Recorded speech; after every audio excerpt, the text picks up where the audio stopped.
What's up, guys? I've got a ton of SpongeBob Season 1 Easter eggs, facts, and trivia for you guys today. And I'm gonna shut up and get right into it, but real quick, I am very sorry for not doing as many Easter egg videos the past like 2 weeks. I got really sick and my band has another show coming up, so that's why. But don't worry, there's gonna be tons of Easter eggs and trivia videos coming out regularly throughout this whole month. I'm gonna shut up and let's get into this video.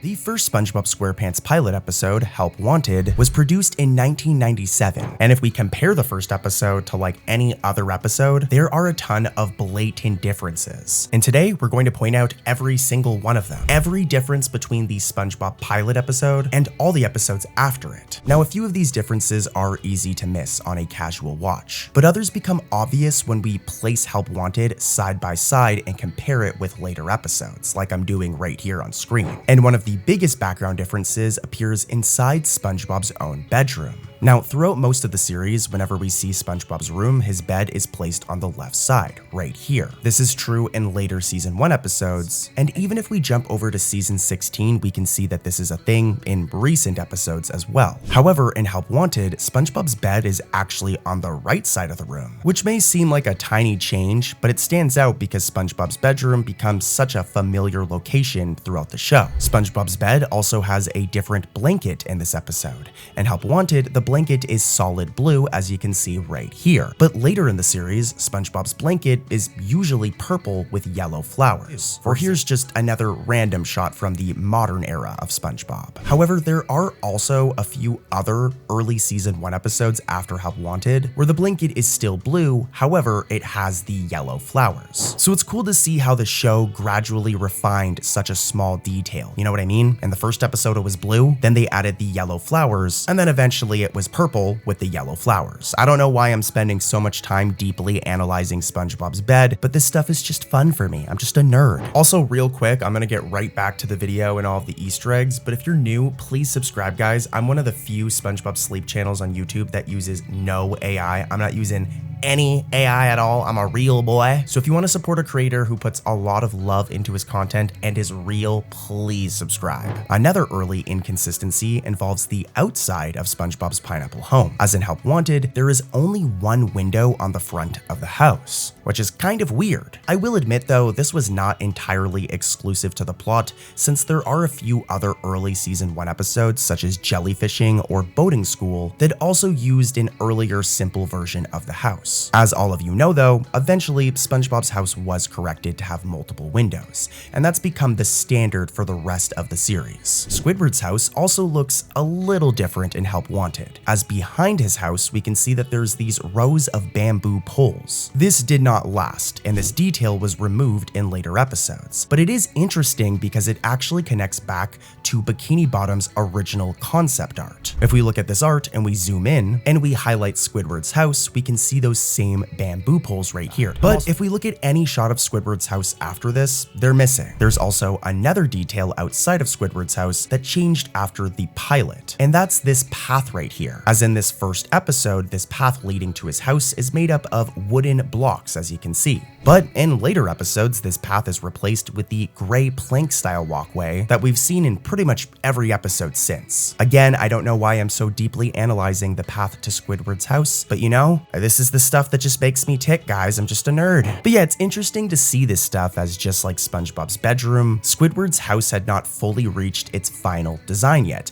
And that's what's cool about pilot episodes like this, right? But that's not it. The Krusty Krab also has one small but noticeable difference, as Mr. Krabs' office appears to be on the right side of the restaurant right here. But in nearly every other episode of SpongeBob, Mr. Krabs' office is located on the left side of the Krusty Krab. Is it a big deal? Not really, but I wanted to point it out. I also found it interesting that there isn't even a door on the left side. So again, it shows that they were still figuring out the actual interior design of the Krusty Krab. But not only that, but the character designs throughout this episode are also slightly different across the board. For example, SpongeBob himself has a few small changes. For example, his holes are placed somewhat differently compared to later episodes, as you can see in this side by side, and his shoes are like slightly pointier, if that makes any sense than they are in later episodes. Here's another side-by-side. These are very small details for the record. But another interesting difference is that his shoes do not make the iconic squeaking sound that they would in later episodes.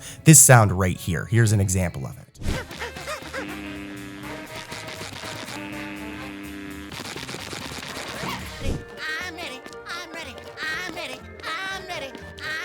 It was still early in the show's production, so yeah, they didn't have the squeaking sounds. It's kind of weird to see SpongeBob walk without them. But then again, who would be paying attention to something like this? Only a freaking nerd like me who needs to touch grass and stop obsessing about SpongeBob pilot details. But I'm gonna keep going. Mr. Krabs also looks a little different in the pilot. For example, his eyelids are flesh pink instead of matching the same red shade as the rest of his body as seen in later episodes. Here's a side-by-side. Patrick's design is also not fully finalized yet either. If we compare him to later episodes, he appears a bit chubbier in Help Wanted, and his eyebrows are thinner and his pants seem to be a lighter shade of green. Of course, these are like subtle changes, again, like who cares? But it's cool to see how the episode evolved after this first episode. Even the smaller details. Squidward also has several differences as well. He is slightly shorter and his skin tone is a paler cyan. His eyelids are the same color as his skin instead of being darker like they are in other episodes. Our favorite snail Gary also has a few early design and sound differences as well.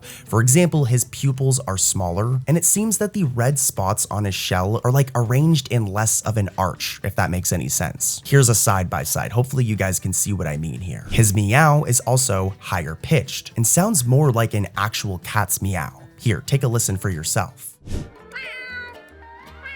Now let's compare that to a more recent Gary meow. They're not polar opposites, but you can hear a subtle difference. And it makes sense as Tom Kenny has said that he used a different meow for Gary throughout the rest of the series. So yeah, lots of changes between the first episode and like every other episode after this. And I actually plan on doing a video where we just talk about this topic entirely, because we could take a look at episode 2, episode 3, episode 4, and see how things change until we get to the consistent art style and consistent design elements that we all know today. But for now, let's move on to another episode.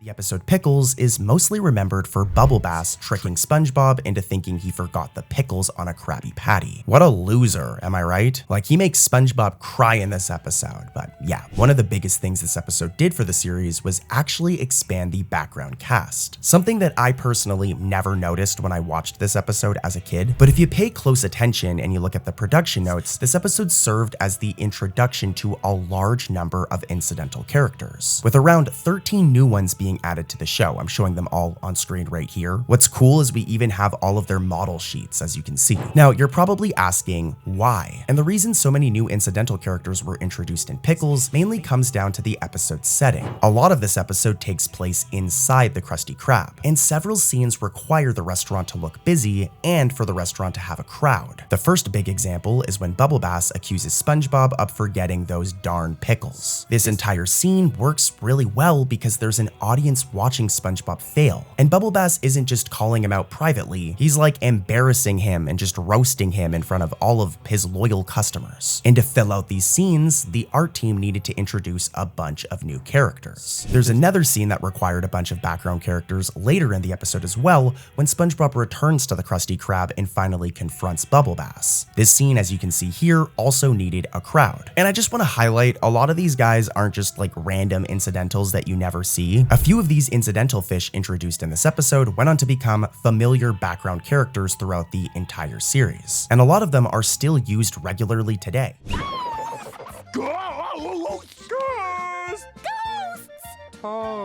Yeah, even though this episode is mainly about SpongeBob and Bubble Bass, if we take a look behind the curtain, right, we can see that there were other important characters in this episode as well. They were just hidden in the background. Now I've got another episode with more Easter eggs and trivia coming up, but just one more reminder, guys, please subscribe if you're new. I personally hate when YouTubers do not shut up about that, but again, guys, I put so much work into these videos that I kind of have to be annoying and remind you one more time, so please subscribe if you're new, and yeah, I'm gonna shut up. Don't worry, I'm not gonna ask you to subscribe again. The The episode Hall Monitor is built around SpongeBob taking something way more seriously than he should have. Typical SpongeBob. Now, in this case, he desperately wants to become the Hall Monitor at Mrs. Puff's boating school. But before he actually gets the role, Mrs. Puff reads through a list of students who are supposed to receive the position. And there's actually a small behind-the-scenes reference here, hidden in the names that she calls out. Beth, she graduated! Henry, Vera, Clayton.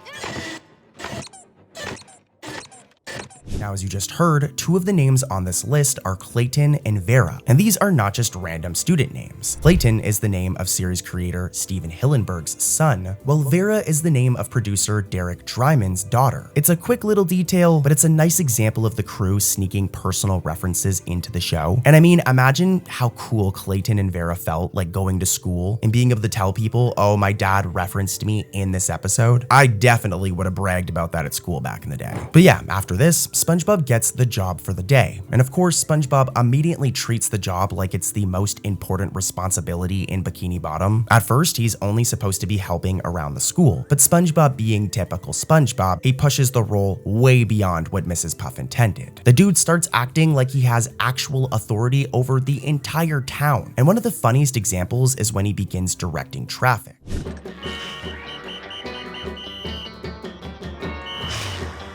As you guys probably know, our boy SpongeBob has like no business controlling the roads, considering he cannot even get his own driver's license and constantly fails the tests. But there is another small detail hidden in these scenes if you slow them down, as some of the drivers SpongeBob is directing are actually like the same exact students we seen earlier in the episode in Mrs. Puff's classroom. These are fish we literally just saw, which means that these characters are apparently driving around town even though they are still taking boating school lessons and don't have their license. They're like illegally driving. Now, I will be real, this was most likely the art team just reusing those incidentals. But who knows, man, maybe canonically we've got some bad apples on our hands, all right? Illegally driving. Pretty crazy. Moving on though, as SpongeBob keeps abusing his tiny bit of power, the situation, of course, just goes out of control. City paralyzed with fear!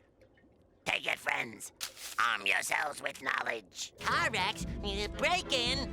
Who better to bring this maniac to justice than me? This yellow dude causes so much trouble around Bikini Bottom that residents become convinced that there's this dangerous maniac on the loose, with wanted posters starting to appear across the city, showing a drawing of the supposed criminal. Of course, the maniac is really just SpongeBob. Now, a fun fact is that years later, this maniac poster was actually referenced in the episode Friendiversary. During this scene right here, where if we pause, we can see the wanted maniac poster right here. It isn't like a major plot point in the episode, but it is a really cool and nostalgic callback for nerds like me who are still obsessed with seasons 1, 2, and 3. Like, the reality is those are just like the best episodes of SpongeBob. I still love modern SpongeBob, but trust me, there's a reason that most Easter eggs are referencing old school episodes. It's for a reason. The episode Jellyfish Jam has a really interesting production detail that is honestly very easy to miss. But believe it or not, this was the only episode of SpongeBob SquarePants to feature just 2 voice actors. So literally just only 2 people do all of the voices throughout the whole episode. And those 2 people are the legendary Tom Kenny and Roger Dumpass. Squidward, look at my new pet. That's no pet, that's a wild animal. Now, I will admit, since this episode, they've done it one other time in the season 16 episode Go Fetch, but it's kind of crazy when you think about it, since SpongeBob is usually packed with so many random characters and background fish. I mean, even when an episode is really simple in terms of plot, there are still usually at least a few extra voices thrown in somewhere, right? But in Jellyfish Jam, they went with a different approach, and it's because of the plot. There's no Krusty Krab customers in this episode, no Mrs. Puff, no Patrick, no Mr. Krabs, and the only real character interaction is between SpongeBob and Squidward, which is why the episode was able to run on just Tom Kenny and Roger doing their voiceover. The only other character in this episode that like kind of talks are the jellyfish.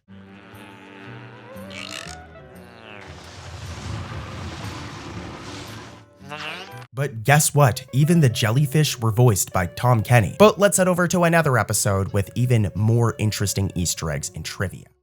The episode Tea at the Tree Dome is one of the most important early SpongeBob episodes, but not because it's packed with a ton of Easter eggs or trivia. I mean, compared to a lot of other season 1 episodes, there really isn't a lot of interesting production or trivia to point out. Still though, the episode has a few really interesting details, and the first one comes from its title card. Now, in the final version that aired, the title card that was used looks like this. It uses blue text over this like acorn themed background, which really fit the episode perfectly since the story is centered around Sandy Cheeks and her tree dome. However, it turns out this was not the original title card made for the episode. Eventually, the SpongeBob community discovered the original title card via a video game, the SpongeBob Super Sponge video game, which actually contained a bunch of old production assets, which is like crazy that fans got their hands on this. And if we do a side-by-side, we can see the differences between the original and the final version. That by itself is already a cool piece of SpongeBob history, but the story of this title card gets even more surprising, as the scrapped version was not just forgotten forever. It was later remade in 16:9, and like 26 years later, it was used for the season 15 episode, A Fish Called Sandy. I mean, talk about a full circle moment, right? And honestly, I'm surprised that the art team even remembered this title card, which makes me wonder, maybe the art team makes a ton of them in advance, but who knows? Another cool fact about this episode though revolves around the debut of Sandy Cheeks. And don't worry, it isn't the actual debut, that isn't the fact here, but it's more regarding her relationship with SpongeBob in season 1. Steven Hillenburg once stated in a SpongeBob DVD special featurette that he created Sandy as a strong female character who could be SpongeBob's friend, but never a love interest. That detail matters because it explains why SpongeBob and Sandy's relationship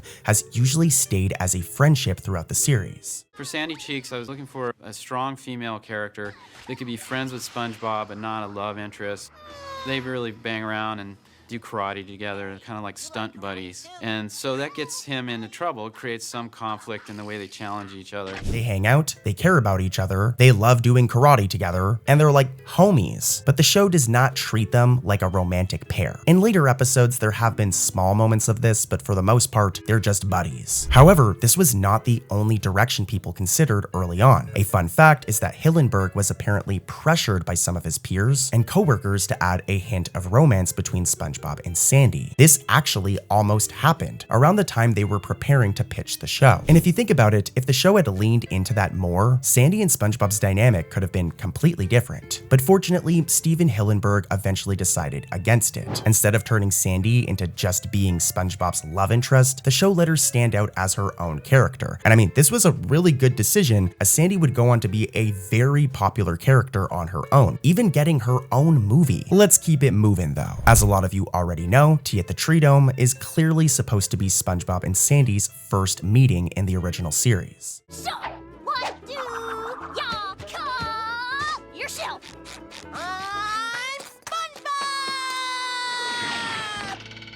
SpongeBob very clearly does not know who Sandy is in this episode, and Sandy very clearly has no idea who SpongeBob is as well. And the episode's entire plot is built around them finally getting to know each other and be introduced to one another. But years later, the spin-off Camp Coral created a pretty major continuity issue by showing SpongeBob and Sandy meeting as children at summer camp, which obviously clashes with Tea at the Tree Dome, because if they already met when they were younger in the prequel show, then this episode of them meeting in the actual regular show cannot actually happen, right? And don't worry, just saying, I'm not about to ramble on about what you guys think I'm about to ramble on about. I've talked about this topic a couple of times before, but I actually found a new Easter egg relating to this, as the franchise eventually found another way to acknowledge the inconsistency. As you guys know, there's an episode in Camp Coral where at the end, prequel Sandy and regular main series Sandy have a conversation, and they kind of fix the whole mess up. But also, in the Camp Coral series finale, the episode End of Summer Days, there's another Easter egg here, as when everybody's heading home from camp, thus ending the prequel and setting things up for the original SpongeBob series, there's a moment where Sandy says the following. Hey, Sandy, wanna sit with us on the bus? Thanks for the invite, SpongeBob. But future Sandy says I should take the express train back home. For the good of the timeline. See you for tea at the Tree Dome. what did any of that mean? As you just heard, Sandy explained that she cannot board the bus due to her needing to preserve the timeline. And then she follows up by saying, "See you for tea at the tree dome." If you couldn't already tell, this line is a direct reference to this episode. And it was basically the show's way of pointing back to Sandy's original introduction. I really like this one just because it was the writers being conscious of SpongeBob canon and lore, which already sounds kind of ridiculous, right? Like SpongeBob canon, but it is a thing. And if you're gonna do a show with multiple spin-offs and multiple seasons, there does need to be a bit of a canon to follow here. One more thing though, as the last major thing I want to mention about this episode is one of its most memorable scenes. When SpongeBob enters Sandy's tree dome, he starts drying out because he is a sea creature and the tree dome is filled with air. You know, you're the first sea critter to ever visit. I can't imagine why. Can I get you anything? Water would be nice. Our boy can barely breathe, but instead of admitting something is wrong, he keeps trying to act normal because he wants to impress Sandy. His body becomes shriveled, and the whole scene is honestly one of the most iconic jokes from this episode. I don't need it. I don't need it. I definitely don't need it.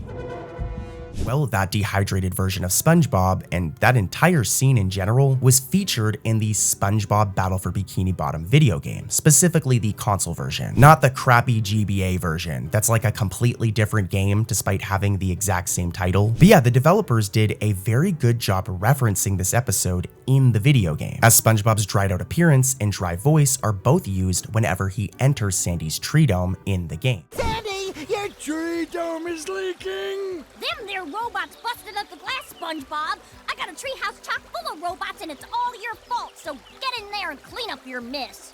Now that's gonna do it for Tea at the Tree Dome, guys, but before I head over to another episode with even more crazy Easter eggs and facts that you don't wanna miss, just a heads up that I'm going to be experimenting on the channel a little bit more. You can just skip ahead if you want the Easter eggs, but hear me out for a second. As you guys know, I make a lot of these really long videos that are sleep videos, but once a week, I'm going to start doing a video that's more short, I guess, that's like 30 to 40 minutes long, and I really need your guys' support on those videos. Like if you see a video from me that's like 40, 50 minutes in the next like 2 to 3 weeks, please click it, play it in the background or something. It'll help me more than you can imagine, just because my channel, in terms of the algorithm, it's really ingrained into sleep content, and I'm not gonna complain, but I wanna be able to branch off of that a little bit while still making sleep content. So anyways, I'm gonna shut up now and let's head into more Easter eggs, facts, and trivia. I love you guys.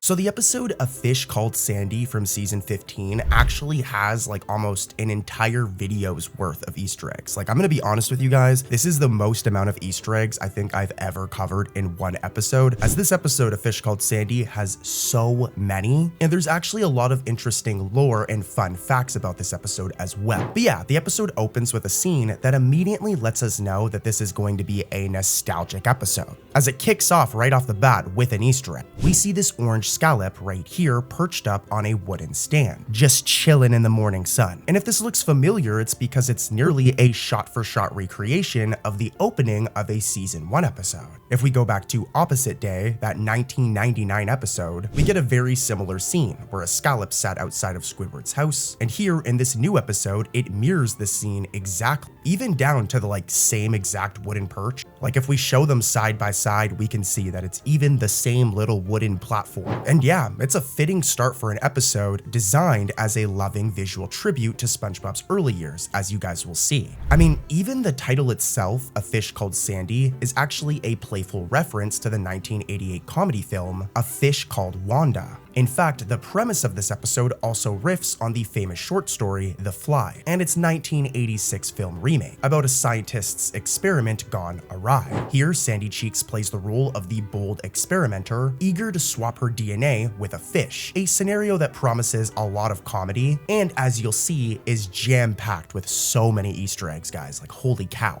Also, just saying, guys, I am a little sick. I just played another concert with my band. Here are some photos from the concert. start. And I was singing a lot. I sang like 30 songs, so if my voice is a little bit shaky, that's why. But also, you guys get to see these photos, and it's just another reminder that I am not AI and I'm a real boy. But let's keep it going. At the very start of this episode, after the scene with that scallop, Sandy and SpongeBob meet up, and when we first see SpongeBob, he's found goofing around with a crumbled gum wrapper, making it flutter and fold for his own amusement. SpongeBob is a very simple boy. Well, longtime viewers might recognize this as a subtle nod to the season 1 episode, The Paper. You know, the episode where SpongeBob famously entertained himself with like a scrap piece of paper, which caused Squidward to literally go crazy. I'm pretty sure he even gives SpongeBob like the deed to his house to get the paper back. But yeah, this seems to be somewhat of a callback to that, but it also might be a coincidence. Nonetheless, this small detail immediately sets the tone. Nick Jennings, the show's original art director from seasons 1 to 3, makes his return after over 20 years. He was missing for a while, and this dude jam-packed this episode with subtle touches to the show's early days. Even the title card art uses the same background style and hand-drawn lettering from the first season. For example, here's a side-by-side. And there's a ton of other things that make it clear that A Fish Called Sandy is deliberately steeped in nostalgia. But back to the plot. Sandy invites SpongeBob into her tree dome, eager to show off her latest invention. As they enter, observant fans are greeted by an old friend, a very nostalgic Easter egg right here. As if we zoom in over here, we can see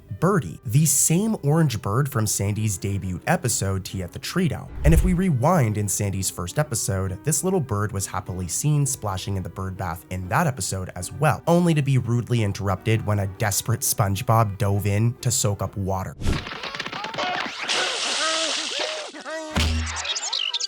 Here, over 2 decades later, we see Birdie again, making for a really cool callback. Inside the dome, Sandy unveils her new invention, the Fish You Up machine, a contraption designed to swap genetic traits between animals. It's actually really cool, and as she explains its function, she affectionately calls SpongeBob Square Dude. Boop that button, Square Dude! Boop. This nickname is actually a reference to Tea at the Tree Dome as well. As in SpongeBob and Sandy's very first meeting back in that episode, Sandy says the following line.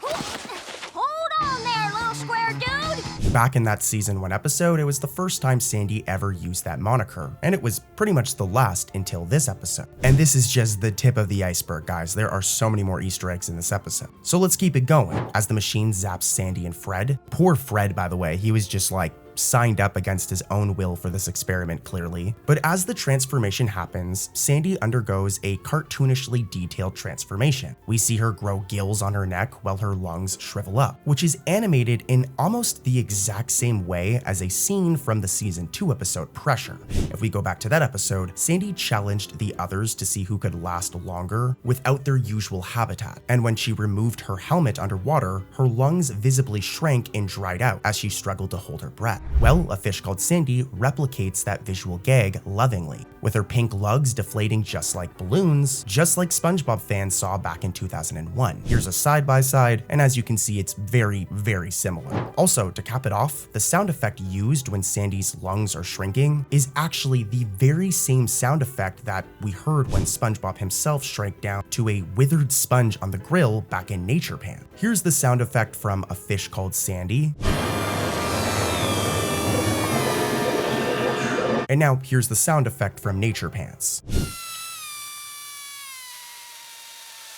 Hopefully you guys can see what I'm saying here, but they're pretty much the same sound effect. Moving on though, when the smoke clears, Sandy's experiment appears to be a success, at least initially. She now has gills like a fish, meaning she can breathe underwater without her air helmet. But this whole mad science setup is actually more than just a plot device. It's the show's playful take on The Fly, which we mentioned earlier, with Sandy effectively turning into the fish in this scenario. The episode embraces the classic science fiction vibe while filtering it through SpongeBob's quirky lens, giving it that Nickelodeon spin. It's really cool. It's kind of interesting how like the SpongeBob team does this. It's actually a very common thing where there'll be references to very obscure media. The Fly isn't necessarily obscure, but if you're like under the age of like 30, you're not really gonna get the reference, which is why I'm here. With Sandy now able to live like a fish, she and SpongeBob embark on a day of fun. And this kicks off an extended montage that, dude, has so many Easter eggs in it, and there's a reason for it. As I mentioned mentioned before, this episode served as a one-time return for Nick Jennings, the original art director for the show back in the first 3 seasons. Which, for those of you who don't really understand this role, I'm not gonna go into like depth about it, but pretty much Nick would handle all art. He was in charge of all the art, he'd work with all of the different artists, the storyboard artists, and was a big part of the art style and all of the art tropes from the show's original first few seasons. He was a big deal and really shaped a lot of our childhoods if you're someone like me. So this dude made sure that nearly every shot in this sequence contains a familiar background, character, or gag. For example, the first stop is this meadow where Sandy and SpongeBob frolic and sniff flowers together. Looks like a good time.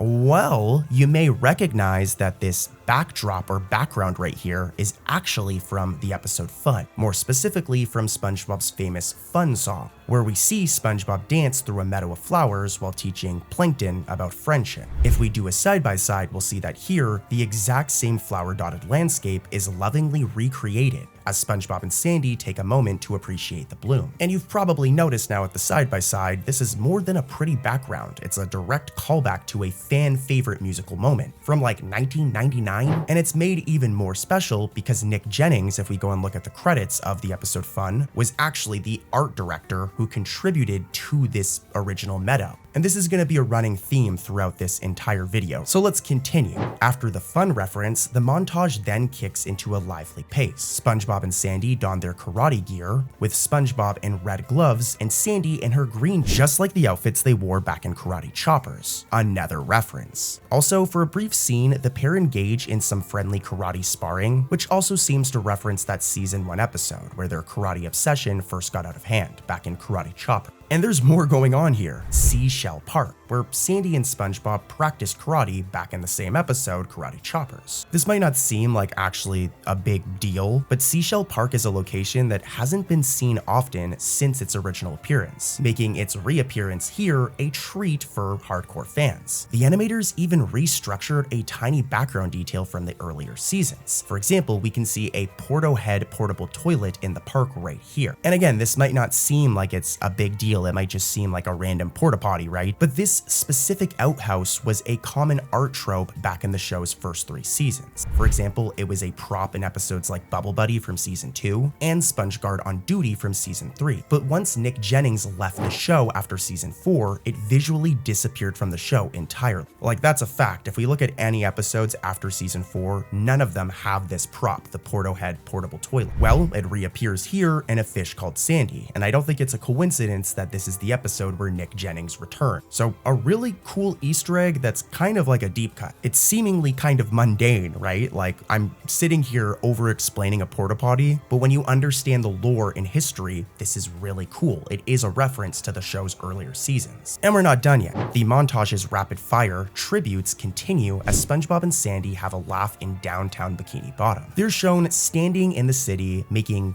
disgusting armpit farts, which, just saying, back when I was a kid, armpit farts would like really gross me out for some reason. I don't know why. Anything fart related as a kid would make me like so uncomfortable, which is kind of weird, right? I don't know why. I don't even know why I'm telling you this, but this is just the relationship we have, all right? Cartoon Corey and, you know, his subscribers, we have an open relationship. But yeah, they're doing armpit farts right here. And even this shot has a bunch of references. For one, a very specific anchovy incidental character walks past them. A lot of you probably aren't catching this, but this fish is familiar. In fact, he's one of the incidental crowd characters first seen way back in the episode Fun. Specifically from when SpongeBob was searching for Plankton, this anchovy, sometimes dubbed as Incidental CM2, hasn't appeared in like decades. He was essentially a one-off, one-time background character from 1999, most likely created by Nick Jennings. Well, Nick Jennings brought him back, giving us another deep cut detail only nerds like me would ever notice. And the SpongeBob fandom wiki. I'm gonna give them credit for this one.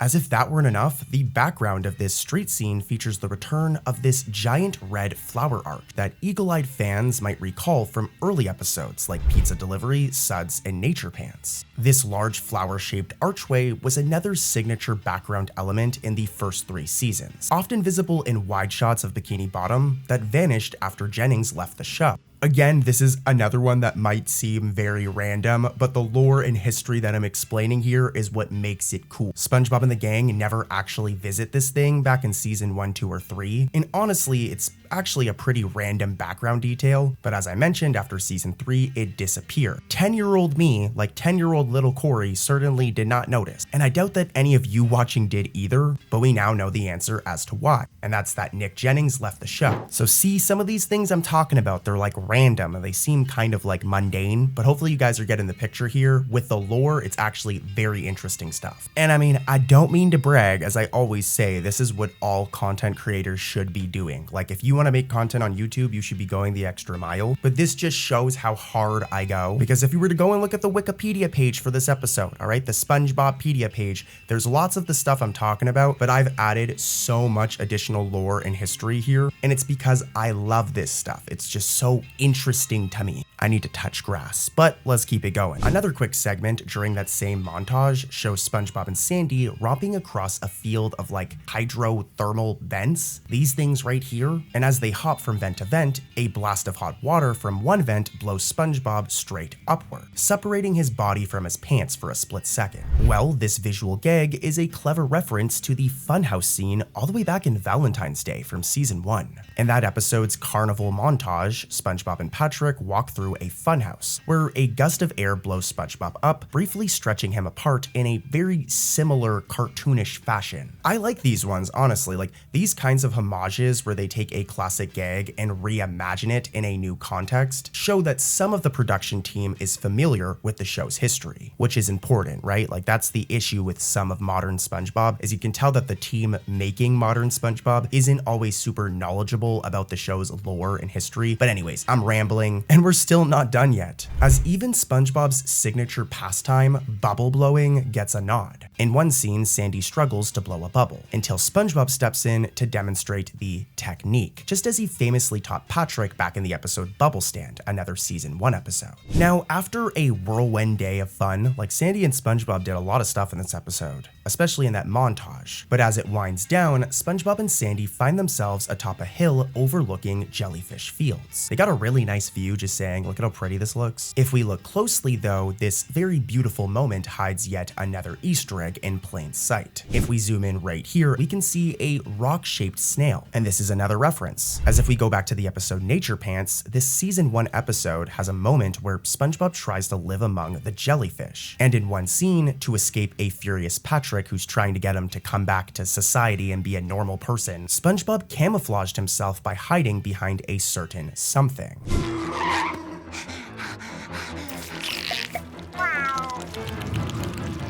Now, if we look at these side by side, we can see that very same snail design, a stony shell with a snail's eyes peeking out, is present here, giving us another really cool Easter egg and reference to another classic episode. This is like a 26-year-old reference right here, pretty cool. Back to the plot though, as this moment at Jellyfish Field leads to this episode's turning point, where Sandy starts to shed her fur since she's transformed into a fish now. And when the molting finally stops, we get a close-up of Sandy's new fishy appearance, and she strikes a pose that I kind of found familiar. If we head back to the episode Tea at the Tree Dome, once again, this pose in A Fish Called Sandy is nearly identical to a pose Sandy held, specifically when she first introduced herself to SpongeBob. If we look at them side by side, it isn't like exact, but I mean it's pretty darn close, right? Like let me know in the comments what you think. I think that this was a direct reference. But of course, SpongeBob is astonished and a little concerned by Sandy's fully fishy transformation. Like imagine your friend just transforming into a different creature, but Sandy herself is like stoked about this. And this leads us to Goo Lagoon, where Sandy wants to see if she can actually swim now that she's all fishy. And this location gives us even more Easter egg. And if we look closely, working the counter is none other than the same chef, this guy right here, from all the way back in the episode Ripped Pants. If you don't recognize him, let me explain. This burly purple fish wearing a white t-shirt and a cool chef's hat ran the Goo Lagoon snack bar back in Ripped Pants.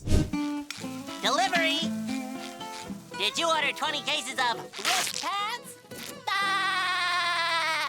Oh, He's only appeared like a few times since. Like for example, he made like a quick cameo in the episode Abandoned Twits, but this episode marks his true return to the series. And there's more going on here, as when SpongeBob leans casually against the McFlaky stand, the background music playing is very familiar. It's a track called You're Nice, and it's actually the very same tune used as the title card music for Ripped Pants. SpongeBob's pose itself here is also a direct reference. He props an arm onto the counter and kicks one foot up behind him, which is almost exactly how he leaned on the ice cream stand back in Ripped Pants just before delivering his lame joke. Seeing SpongeBob strike this same stance here with Sandy by his side chuckling is another really cool reference. But this is where things get really interesting. After grabbing some snacks, SpongeBob and Sandy depart Goo Lagoon and head home. And as they walk along the roadside, viewers are treated to one of the most unexpected location reveals in SpongeBob history. Fish Hooks Park reappears right here. This very rare area, an open field just with a ton of dangling fish hooks everywhere, was of course the central setting of the iconic season 1 episode Hooky. And I mean, it pretty much hasn't been seen since. It's a very rare location, so seeing it here is kind of a big deal.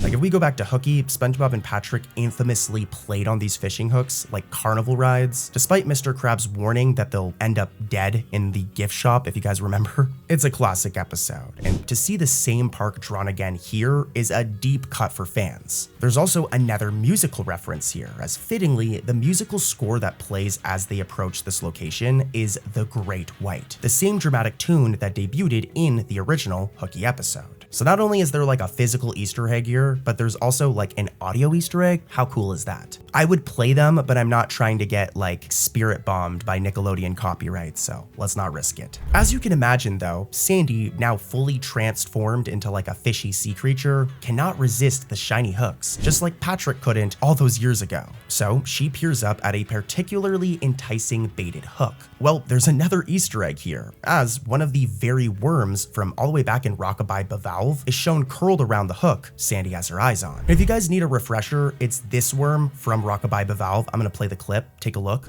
Hello, sea creatures! I bring you greetings from Apple World! Wait! We will bury you!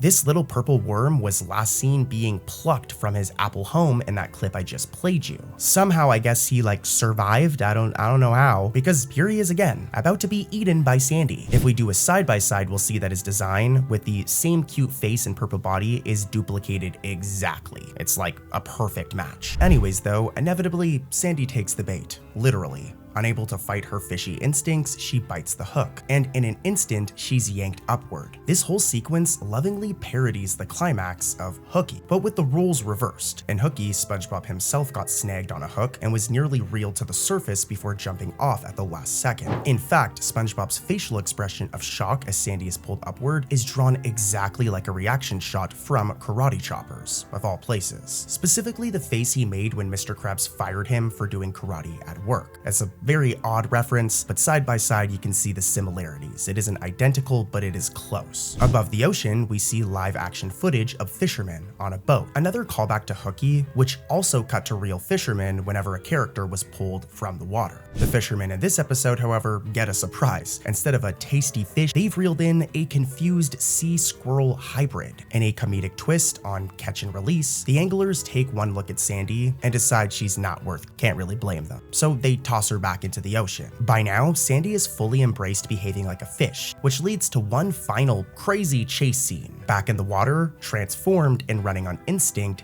Sandy starts running through Bikini Bottom. And as SpongeBob pursues her, we get another cool Easter egg, a deep cut. As we can see, SpongeBob passes by a wooden fence where we see Gary the snail perched on top, singing a sea shanty tune that we've heard before, as this is actually a recreation of the ending scene from I Was a Teenage Gary. Back in that season 1 episode, a snailified SpongeBob and Squidward joined Gary on a fence to sing a meowing version of Blow the Man Down as the show ended. Meow, meow, meow, meow, meow, meow. Meow, meow, meow, meow, meow, meow. Here in A Fish Called Sandy, only Gary is present on the fence, but he's singing the exact same song. Meow, meow, meow, meow, meow, meow. Meow, meow, meow, meow, meow, meow, meow. Dude, what a cool reference. This is a very easy one to miss, but a really cool reference nonetheless. And guys, that actually does it for this episode. Can you believe there was that many Easter eggs in this one freaking episode? Holy cow. I hope you guys enjoyed all the Easter eggs I found, and let's talk about more in another episode. In the episode Biscuit Baliho, Sandy Cheeks gives us a little bit of a reunion by bringing back the Science Scouts. Sandy's little group, which consists of her, SpongeBob, Pearl, and Squidina. They go door to door in this episode trying to sell biscuits around Bikini Bottom, and it's because their goal is to raise enough money for a long-awaited trip to Mars. Now, this premise is very nostalgic to me, as it's actually somewhat of a reference back to the 2018 episode Goons on the Moon. Back in that episode, Sandy first formed the Science Scouts and led SpongeBob, Pearl, and the then debuting Squidina on a mission to the moon. Now, if you're a die-hard SpongeBob fan like me, you already know this, but for all the people who actually touch grass, this character Squidina would go on to be a more regular character in the series. She'd actually go on to be Patrick's sister and was completely redesigned for the Patrick Starship, which we'll talk about more in a moment. But yeah, her debut was as part of the Science Scouts in this episode, Goons on the Moon. Now, Goons on the Moon was a one-off episode, and for nearly 7 years, the Science Scouts never appeared again, until Biscuit Baliho in season 15. A really cool reference to a very good episode. You know, this is somewhat of a trend in modern SpongeBob. If we go back to the earlier seasons, right? If we take a look at the episode Pickles, for example. In that episode, we were introduced to the legendary Bubble Bass. But back in those earlier days of the show, everything was very one-off, if you get what I mean. Like, Bubble Bass appeared in that episode, and then he didn't appear again for multiple seasons. Whereas now in modern SpongeBob, it seems that they're trying to make it that there's this world, you know, there's this lore of SpongeBob, where if something appears in one episode, for example, the Science Scouts appearing in Goons on the Moon, then it can also appear in another episode, just like Rock Bottom appears all the time now. Or another good example is the Gal Pals, a concept that will pop up every couple of episodes. So yeah, hopefully the whole Science Scouts concept pops up again in the future and doesn't disappear again for another 7 years. Moving on though, that reunion with the Science Scouts sets up for this entire episode, with each member going door to door trying to sell these biscuits right here, which were designed by Sandy Cheeks. And hey, I guess Sandy has been reading some fancy Living Digest, just like SpongeBob and Patrick did back in Chocolate with Nuts, as she's quite the entrepreneur in this episode. I mean, look at this custom Science Scouts themed packaging. Our girl went all out. And dude, she even sends her scouts out as door-to-door salesmen, which is also very nostalgic of Chocolate with Nuts, if you think about it, where SpongeBob and Patrick also went door to door trying to sell their chocolates. Speaking of that nostalgic season 3 episode, it's actually one of my favorites, but speaking of it, the first door that Squidina knocks on actually holds a cool Easter egg. She's greeted by 2 familiar characters, Mary and her very old and strange looking mother, Baby Prunes, the same 2 characters that SpongeBob and Patrick had to deal with back in Chocolate with Nuts, transforming what were once one-off side characters into reoccurring Bikini Bottom residents. Back in that 2002 episode, SpongeBob and Patrick sold chocolate bars door to door and encountered Mary and her wheelchair-bound mom, who had some iconic lines. Chocolate. I remember when they first invented chocolate. I always hated it. Over 20 years later, and Mary and Baby Prunes are now back in the same salesman scenario. Only this time it's Squidina who's knocking on their door. And the writers even snuck in another funny little reference to Chocolate with Nuts here, as when Squidina asks if they'd like to buy some Science Scouts biscuits, Baby Prunes goes off on a similar rant. Would you like to buy some Science Scouts biscuits? Science? That malarkey ain't real. Back in my day, we had alchemy, and that was good enough for us. As a final joke, as Squidina walks away, we hear Baby Prunes call something very specific out, and I gotta say, I feel sorry for her daughter Mary. Mary, it's Wednesday. Time to shave down my bunions. Baby Prunes and Mary are another good example of 2 characters that were very clearly originally meant to just be one-off characters for Chocolate with Nuts. But since that episode, they've appeared a couple of times. For example, they popped up in the episode Ink Lemonade and in the episode Biddy Sitting, before this more memorable scene in Biscuit Baliho. It's cool to see that they're still around even 20 plus years later. But let's head over to another Easter egg. Or actually, let's talk about an interesting fun fact about this episode, and then we'll talk about more Easter eggs, as this one is actually very interesting. And I already kind of hinted at it, but let's talk about Squidina and her redesign, as this episode, Biscuit Baliho, marks the first time Squidina's new design has ever appeared in motion within the actual main SpongeBob series. For those of you who are unfamiliar with the lore, Squidina's character has some unusual history. As I mentioned earlier, she first debuted back in the episode Goons on the Moon, before the Patrick Star Show even existed. Back then, Squidina was envisioned as a nerdy young squid kid, and her design was slightly different. She's still a purple squid, but she doesn't have any glasses, and her features just look somewhat different. Also, her personality in Goons on the Moon was somewhat different too. She spoke with a little bit of a lisp and was obsessed with comic books and action figures. Squidina, what did you bring? Eyeglasses, comic books, and action figures! Ugh. Can a person be any nerdier? She was very similar to like Bubble Bass, and very different from the Squidina that she'd go on to become in the Patrick Star Show. She was set to be like a normal, reoccurring character in SpongeBob. For example, after Goons on the Moon, Squidina made a minor appearance in Season 12's The Goofy Newbie as a Goofy Goober's employee. But when the Patrick Star Show finally launched in 2021, the character was reimagined and repurposed for that show. Squidina became Patrick's adopted sister and was given a completely different personality. Hey sis, what you up to? Well, right now I'm trying to book an imaginary act for your imaginary TV show. Well, how's it going? They said their imaginary people are gonna call my imaginary people. So yeah, Squidina's appearance in this episode is actually really special, and it's a very full circle moment for her character. And just to be clear, this wasn't necessarily like the first actual appearance of the redesign in regular SpongeBob. For example, if we go back to the episode Pet the Rock from season 13, we can see this photo of Squidina right here. But this was the first time that she actually appeared in the show, like talking to SpongeBob and the other characters, with her new design. This appearance in Biscuit Baliho also confirmed a couple of things. For a while, people were wondering if Goons on the Moon was even canon anymore, considering it featured this pre-The Patrick Star Show design. People wondered if this was maybe a different Squidina now. But the Science Scouts returning in Biscuit Baliho basically confirms everything that we needed to know. Both of these versions of Squidina are the same person, as now we have this continuity of the Science Scouts reappearing in a later season, with Squidina still a part of the group. Now let's get back to the plot though. After Squidina fails at selling her biscuits, next up we see SpongeBob attempt to knock on somebody else's door and make a sale. Well, SpongeBob naively knocks on Nosferatu's castle door, hoping for a sale,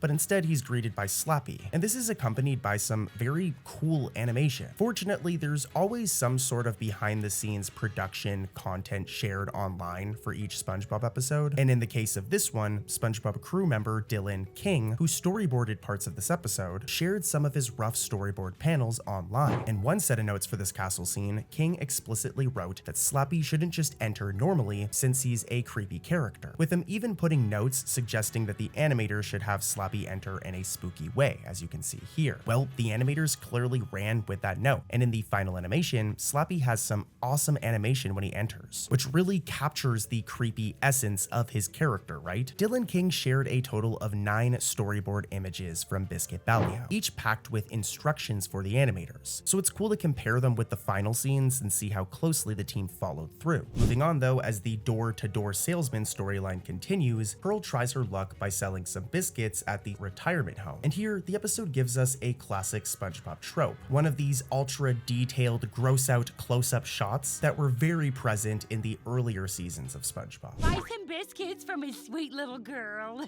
Everyone's choppers have gone missing. Now, some behind the scenes details for you guys is that this extremely detailed shot was actually hand painted by background painter Amy Lewis. Lewis shared behind the scenes progress shots of this very painting over on her Instagram, revealing how she builds the image in layers. And then the final product is scanned with the lines added digitally on top of it. So really cool stuff here. One more thing from this episode, and this one's actually a really cool Easter egg, but let me give you a little context. So thanks to Pearl guilt tripping her greedy dad, the Science Scouts finally get their trip to Mars, and in the final scene, Sandy's rocket ship lands on the Red Planet, only to be greeted by a little Martian girl selling Martian candy door to door. Greetings, Earth creatures! Would you like to purchase some Astro Biscuits? We are raising money for a trip to Earth! It's a funny little gag referencing the plot of the episode, but there's actually a hidden layer to this cameo that only a nerd like myself would catch, as this Martian girl character right here is not just a random character. It's actually a deep cut reference to the 2004 SpongeBob movie. Remember the song from the ending of the movie, the Goofy Goober rock song? It's so badass. Well, in one quick shot during that sequence, we see a cartoonish alien right here in a spaceship. Well, if we do a side by side, we can see that this character at the end of Biscuit Baliho is literally the exact same character from that SpongeBob movie. And we actually seen that this Easter egg was suggested during the storyboarding phase. As in this screenshot, another one posted by Dylan King, we can see that he suggested that the animators actually used this character for the final scene. So talk about like a really, really cool Easter egg to, in my opinion, the best SpongeBob movie. I like the other SpongeBob movies, but the 2004 one is so good. I literally seen it in theaters as a little kid. But yeah, what a deep cut reference. And this also shows that most likely the storyboarding team is who decides what gets included in these episodes as Easter eggs, as it was literally suggested by one of the storyboard artists. But yeah, that does it for this episode, and let's head into another one with more Easter eggs. One of the classic episodes from early SpongeBob, titled Clams, centers on Mr. Krabs celebrating a major milestone, that being him earning his millionth dollar. What's wrong with Mr. Krabs? Do you know what this is? You have just given me my $1 million. What do I win? Nothing! Everybody get out! You're spoiling me moment! Our favorite Grady Crab is absolutely freaking stoked about this, as you can imagine. And to celebrate, Mr. Krabs drags SpongeBob and Squidward on a fishing trip instead of the fancy vacation that they were expecting. I mean, this is Mr. Krabs we're talking about here, the cheapest cartoon character in the history of cartoon characters. Can any of you even name another cartoon character that is as greedy as Eugene Krabs over here? Anyways though, trouble strikes when a giant clam, known as Old Blue Lip, swallows that shiny millionth dollar, which sends Mr. Krabs into like a tweaking frenzy. Like, our boy is just flipping out in this episode. And this brings us into our first reference, as the rest of this episode parodies the movie Jaws. But we'll get into the Jaws thing in a moment. For now, let's talk about some really interesting lore about this episode, as there was an entire scene that got cut and deleted. As I mentioned, the episode begins with Mr. Krabs being very excited about his new millionth dollar. But originally, the writers planned an extra dark comedic beat right after that celebration, one that never made it onto television. In the Clam storyboard, which was included as a bonus on one of these SpongeBob DVDs, Mr. Krabs was going to pick up the Krusty Krab phone and call his parents to boast about his new accomplishment. This would lead to a punchline, if you even want to call it that, where it would cut to a shot of two tombstones, revealing that Mr. Krabs' parents are long dead. No! This is my $1 million earned! Every crowd's goal in life is to make $1 million, and now I got mine! Mom, Dad, I've finally done it! I've made me millionth dollar! That's great, son! This morbid joke went as far as having art assets like made for it for the episode. For example, we can see painted background art made for the gravestones and for the payphone that was supposed to be inside the Krusty Krab. But as I've mentioned, this scene was eventually cut during production. And why? There are two big reasons. First, it created a continuity error. Mr. Krabs' mother, Mama Krabs, or also known as Betsy Krabs, had already appeared alive in earlier episodes. For example, in the episode Sailor Mouth from season 2, where she scolded Mr. Krabs for his bad language. Here's the thing though, Betsy Krabs was also slated to appear in another season 3 episode titled Midlife Crustacean, so killing her off in Clams would conflict with those appearances. In terms of Mr. Krabs' father, we hadn't actually met the dude yet. He does eventually appear later on, but at this point we didn't really know much about it. Nonetheless, the storyboard team realized that they were about to orphan Mr. Krabs, so they wisely pulled the plug. But there's even another reason, as even by SpongeBob standards, the joke was honestly very,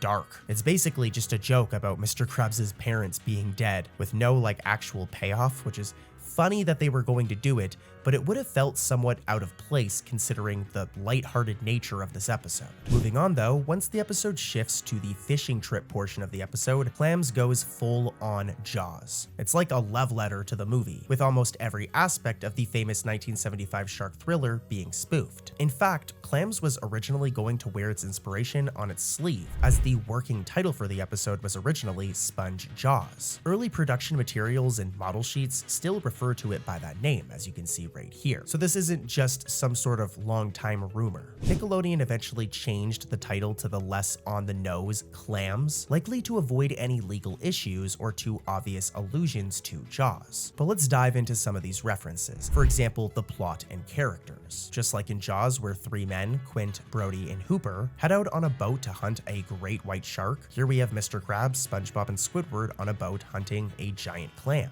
Mr. Krabs is the Quint of the story, the obsessed sea captain driven to madness by the creature, while SpongeBob takes on the role of Chief Brody, and Squidward takes on the role of Matt Hooper. And there's other references. For example, the boat they use is called the SS Cheapskate, a direct reference to the SS Orca from Jaws. And there's also the musical cues, as the music in this episode is very similar to John Williams' score for Jaws. Even the episode's title card art and lettering evoke the style of Jaws posters from back in the day. And there's even scenes that are very similar to scenes from Jaws. For example, when Mr. Krabs uses SpongeBob and Squidward as bait to lure in the monster clam, as this mirrors a scene from Jaws, of course, where the character Hooper is also used as bait to lure in a shark. But Jaws wasn't the only sea tale echoed in Clams. The episode also has some cool references to the classic novel Moby Dick. In fact, just like Jaws, one of the early working titles for Clams was Moby Dollar, which, I mean, come on, an obvious reference to Moby Dick. Not only that, but there's also a gag in the episode that directly references the book. And honestly, it's something that went completely over my head as a little kid. But later on in the episode, when Mr. Krabs is really freaking out about the dollar, he throws all of SpongeBob and Squidward's food off of the boat. They're like literally stranded on this boat, so they're just screwed now, and all that's left is one sandwich. Then I guess I have no choice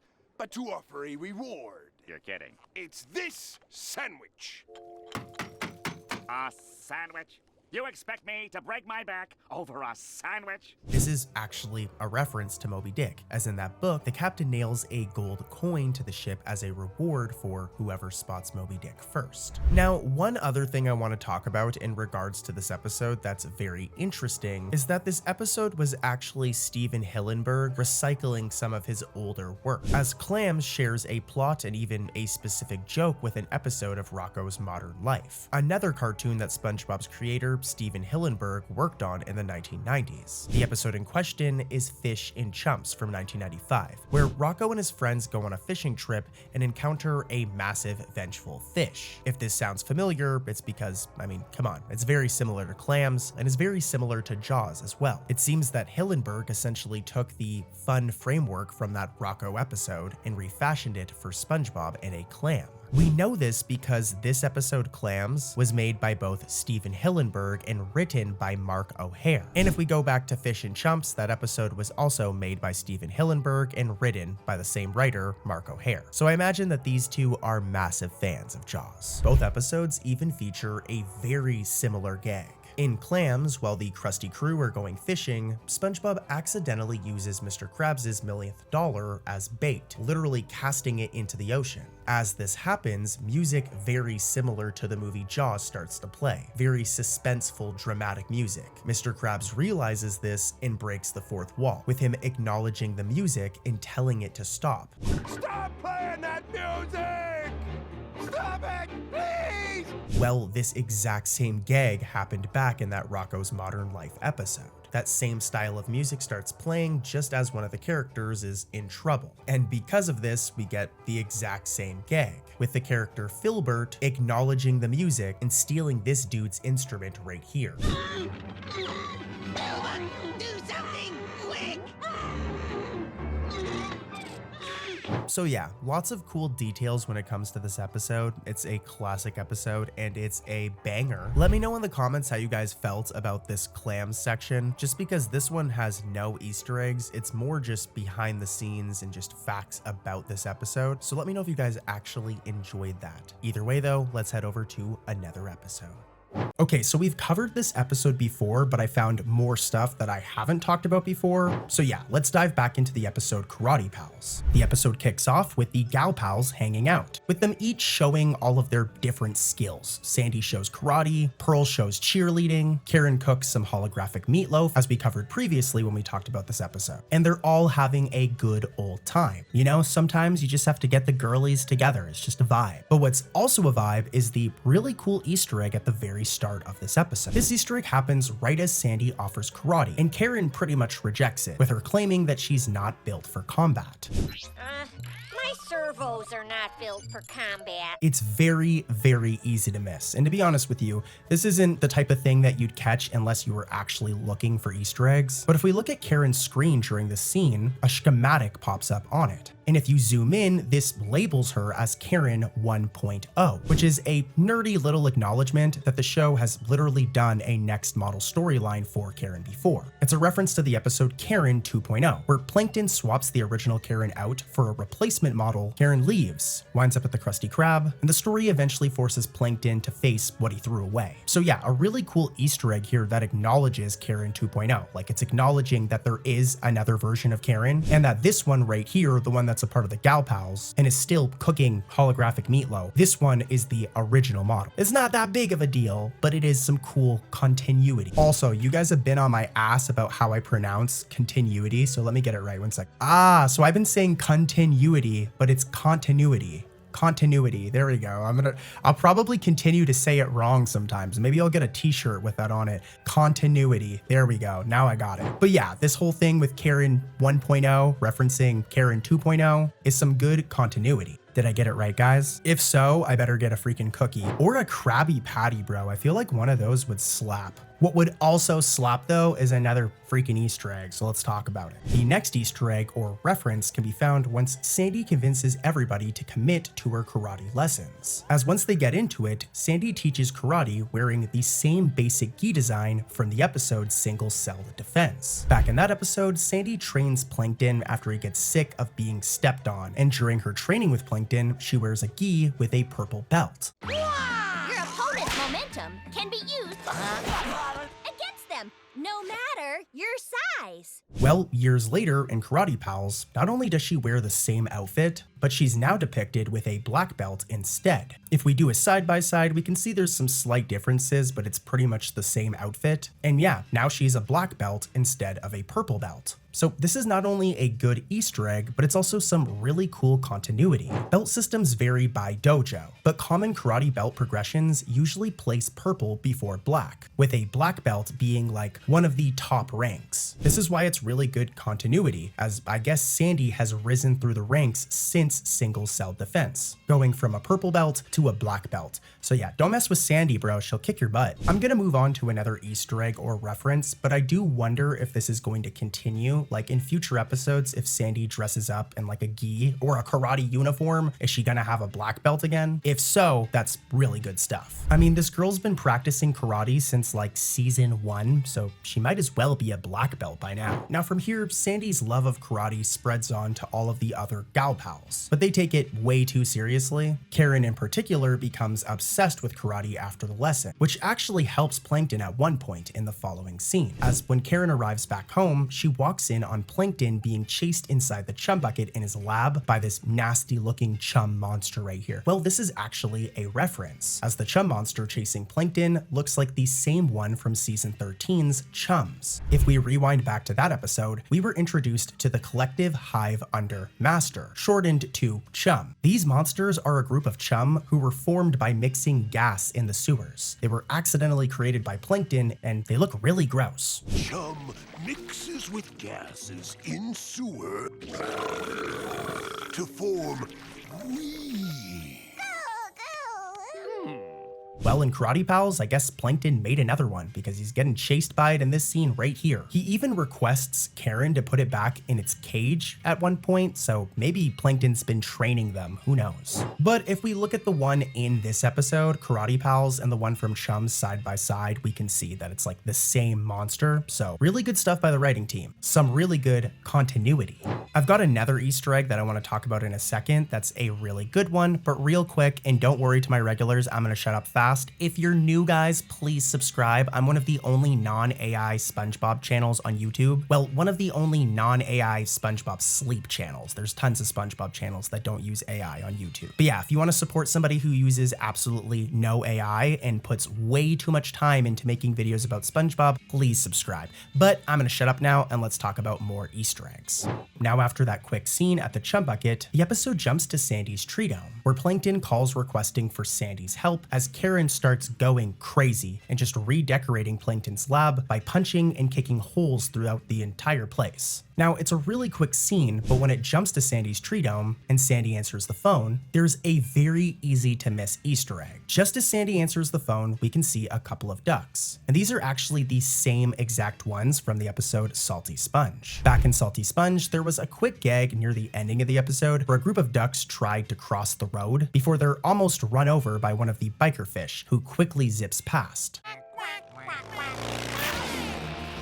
Well, I guess Sandy saved them, and maybe even adopted them, as the exact same ducks appear in Sandy's tree dome during that scene in Karate Pals. I may be missing some lore detail here. There might have been an episode where Sandy adopts them or something, or maybe there was a scene in Salty Sponge that I missed. But yeah, they're with Sandy now. And also, a nice little touch that I noticed, we can see that when they're trying to cross the road, they're wearing air helmets. I'm zooming in, you can see them right here. But in Karate Pals, because they're inside Sandy's tree dome, they don't need them, so just really cute. Them wearing air helmets isn't an Easter egg, but it's just a really cute touch. From here, Sandy heads over to the Chum Bucket to see what the heck is going on with Karen, who's doing some remodeling, punching holes throughout the place, as I mentioned. But this makes Sandy realize that maybe it isn't just Karen. Maybe Pearl and Mrs. Puff are also tweaking out as well, so she rushes over to Pearl, who's at one of her cheer meetings. Well, Sandy was right, and Pearl's just been beating the heck out of all of her different classmates and just other people on her cheer team. And in one scene, as Sandy runs towards Pearl, she sees a group of her classmates and members of the band team running away from Pearl. During the shot, a tuba is thrown out of nowhere and eventually hits somebody in the distance, this guy right here. This is a very quick scene, but if we pause just as the tuba is thrown, we can see a very rare character. This guy right here is Coach Cod. And yeah, unfortunately, he gets cooked by the tuba that was just yeeted at him. Dude, it literally causes an explosion, so I hope he's okay. Somebody needs to put Pearl in jail for this. She could have killed that guy. But yeah, this character is a major deep cut. He first appeared in a flashback scene in the episode Sing a Song of Patrick 15 years ago. Roses are blue, violets are red.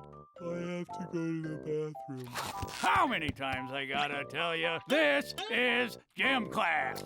But then after that episode, the dude just completely disappeared for 11 straight seasons. But this changed in season 16, when he randomly got like 2 new random appearances. First in the episode Pigskin Pearl, in a quick scene where he talks to Pearl inside of a locker room. And then in this episode, Karate Pals. And here's a fun fact for you guys. It turns out that Karate Pals and Sing a Song of Patrick were both written by Luke Brookshire. So who knows, maybe this character may have been created by Luke himself, which is why the character has only really shown up when Luke is doing the writing. That's just a theory though, I don't know for sure. But nonetheless, it was cool to see the dude back. From here, after Pearl pretty much nearly murdered somebody, Sandy decides that she needs to undo the karate training. So her and SpongeBob try to fix the mess with a reverse karate matrix device, meant to erase the karate obsession. But they mess up and end up spreading the karate obsession across the whole town instead. And this is where we can find another reference. And honestly, this is another one that's very easy to miss unless you're paying attention to like the background, as SpongeBob and Sandy go into town to see if things have worked. worked. And this is where they realized that they messed up, as we can see a variety of different Bikini Bottomites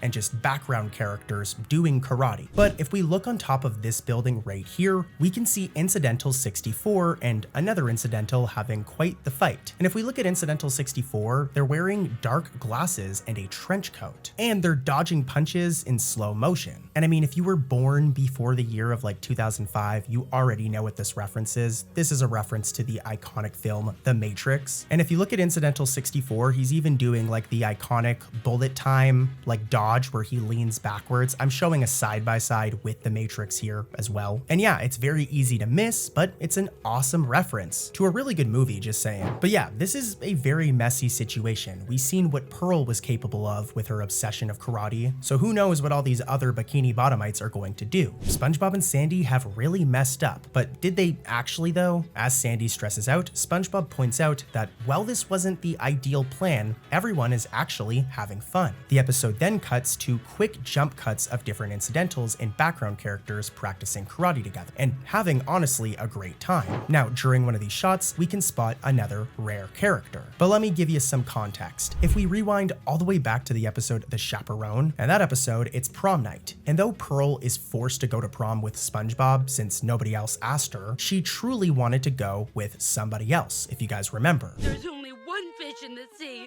as long, tan, and handsome as he is, and that's him! This introduced us to Octavius Rex, the popular kid at Pearl's school. Pearl mentions Octavius Rex as long, tan, and handsome, and then later he appears at the prom, alone, and eventually asks Pearl to dance, but she realizes he's lame and refuses. Now, Octavius Rex is a very rare character. He's appeared since The Chaperone, but usually with a different color scheme. But what's really cool about this appearance is that he's actually the right color. If we do a side-by-side with him in this episode, Karate Pals, and then his original appearance in The Chaperone, they finally used the correct color. So we can say for sure that this dude right here is Octavius Rex. And it's an awesome reference to one of my favorite episodes. The Chaperone is a really good SpongeBob episode. Also, just saying, let me know in the comments, how do you guys feel about these sections where I talk about rare characters? They're not necessarily Easter eggs, right? But they are still like a cool bit of trivia. So yeah, let me know if you guys actually enjoy these sections. Let me know in the comments. Here's a season 16 episode of SpongeBob that just released with a ton of Easter eggs. The episode Karate Pals kicks off with a gathering of the Gal Pals, a team up of SpongeBob's most prominent female characters, that being Sandy, Karen, Mrs. Puff, and Pearl, who actually first officially formed their friend group all the way back in the episode Girls Night Out. An underrated episode, just saying, at least for modern SpongeBob, you know.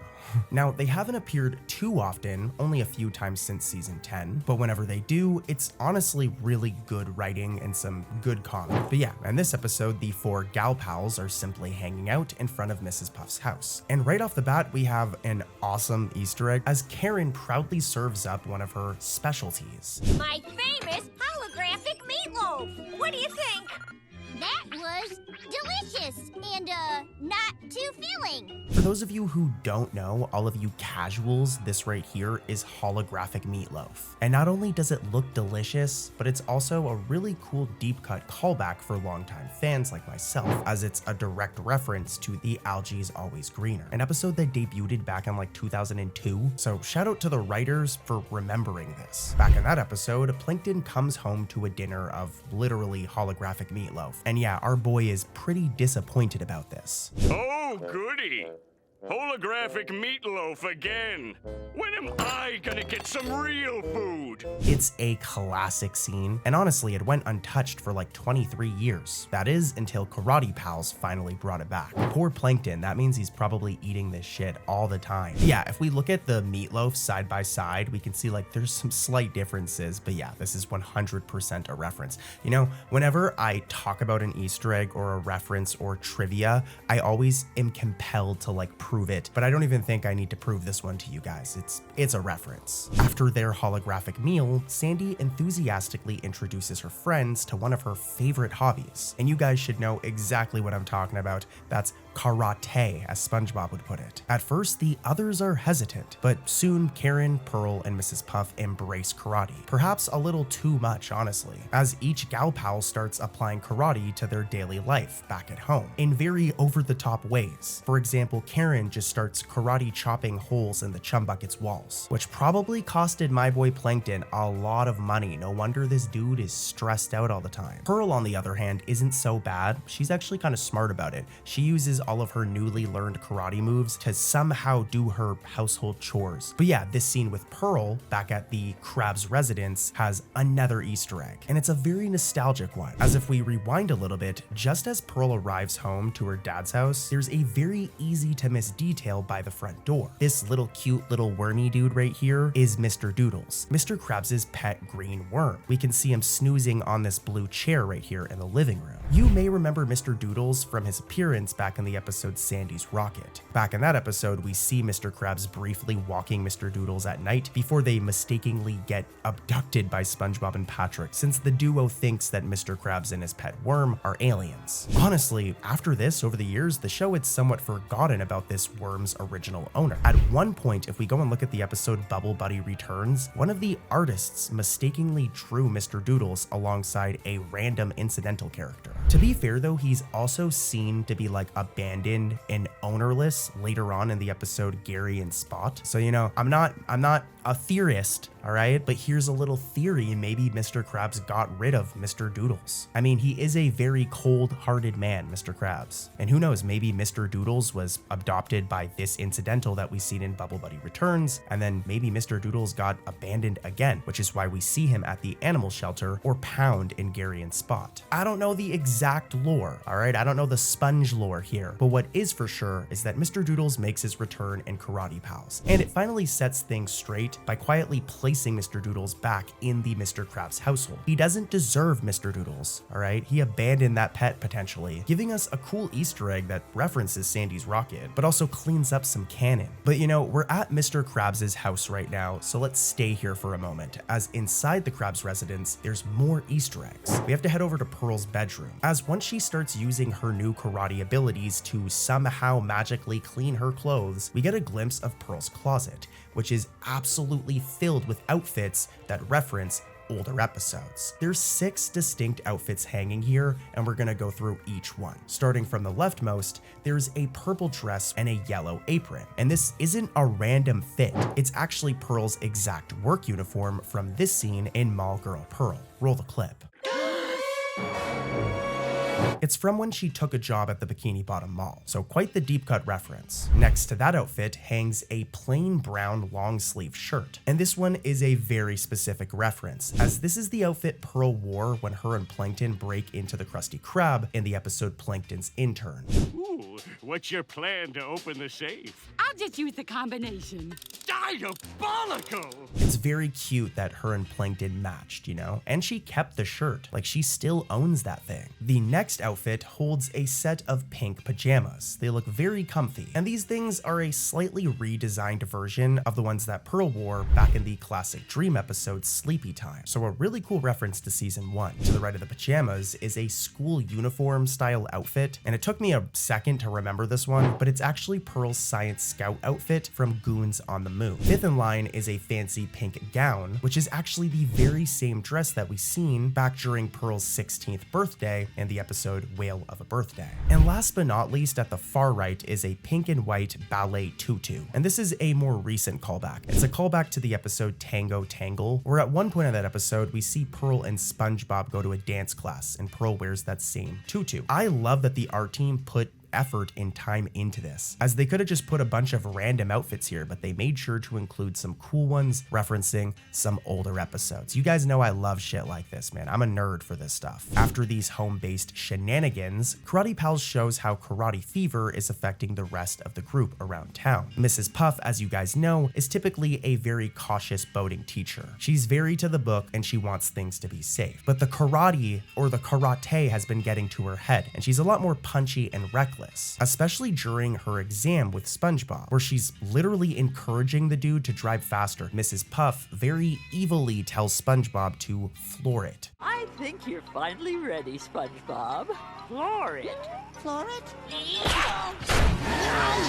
This is potentially a little reference to the episode Boating School. If we rewind back to that episode, there's this scene where Mrs. Puff tells SpongeBob to do the opposite, to not floor it. What do you do next? Floor it? Yes. No, no, don't floor it. Floor it? No, don't floor it. Okay, floor it. No. Again, I don't know if this is 100% a reference, but I do think that Mrs. Puff telling SpongeBob to floor it in this episode is a reference to that moment all the way back in Boating School where she was pretty much telling him not to do it. I don't know for sure though. Maybe I'm reaching with this one. Let me know what you think in the comments. One more thing for this episode, but we gotta go to an earlier point in Karate Pals, specifically during Sandy's karate training session. At one point, Karen performs this like rapid fire hand strike that is actually a video game reference. If we do a side by side, we can see that she throws her arms around in a very similar way to the character E Honda's 100 hand slap move from the Street Fighter franchise. I mean, this may just be a coincidence, like it isn't a perfect matchup, but again, if we look at them side by side, you can kind of see the resemblance. The animation director for this episode was Michelle Bryan, and you know, Michelle Bryan, I didn't know you were chill like that. I didn't know you played games like that though. I still need to deep dive more into this episode, so I'll probably cover it again in the future with new stuff, but for now, let's head into another episode with more Easter eggs. Let's do it. Let's talk about a video game for this next one, more specifically the Game Boy Advance version of SpongeBob SquarePants Light Camera Pants. This side-scrolling platformer game has SpongeBob and friends competing in an audition storyline, playing through a lot of iconic areas, including the Mermalayer or Goo Lagoon. And there are tons of Easter eggs and episode references throughout this game. The developers clearly did their homework on SpongeBob lore because they included so many little callbacks here, from little character dance animations to background cameos. So let's dive into all of it. One of the first Easter eggs I noticed was SpongeBob's victory animations. When you complete a level or a minigame and SpongeBob wins, he does a little celebration dance. And this is actually directly lifted from the episode Jellyfish Jam. In that classic episode, SpongeBob dances with a jellyfish to a techno beat all night long, showing off some memorable moves. Well, this dance from Jellyfish Jam is replicated in this game. And if we look at them side by side, it's pretty obvious where they got the inspiration from, but I do see some differences. Moving on to the game's levels though, one of them is the Mermalayer, the secret base of Mermaid Man and Barnacle Boy. Here, the game designers packed in references to the popular Season 3 episode, Mermaid Man and Barnacle Boy Part 5. My favorite Mermaid Man and Barnacle Boy episode, just saying. In this one, SpongeBob and friends briefly become superheroes themselves, each adopting a different persona. If you guys remember, SpongeBob was the Quickster, Patrick was the Elastic Waistband, Squidward was Captain Magma, Krakatoa, and Sandy was Miss Appear. Well, the GBA game makes a reference to this, as the heroes' costumes are actually on display during the Mermalayer stage right here, as you can see. We can see all of the different outfits right here, and if we take this shot from Mermaid Man and Barnacle Boy 5 where we see all the costumes and do a side by side, we can see that this is a direct reference. This game also has another Mermaid Man and Barnacle Boy themed reference, as in one of the mini games we can see Man Ray's boatmobile right here, the Raymobile, which was also featured in Mermaid Man and Barnacle Boy 5, when Barnacle Boy briefly turns evil and joins Man Ray, and they arrive at the Krusty Krab.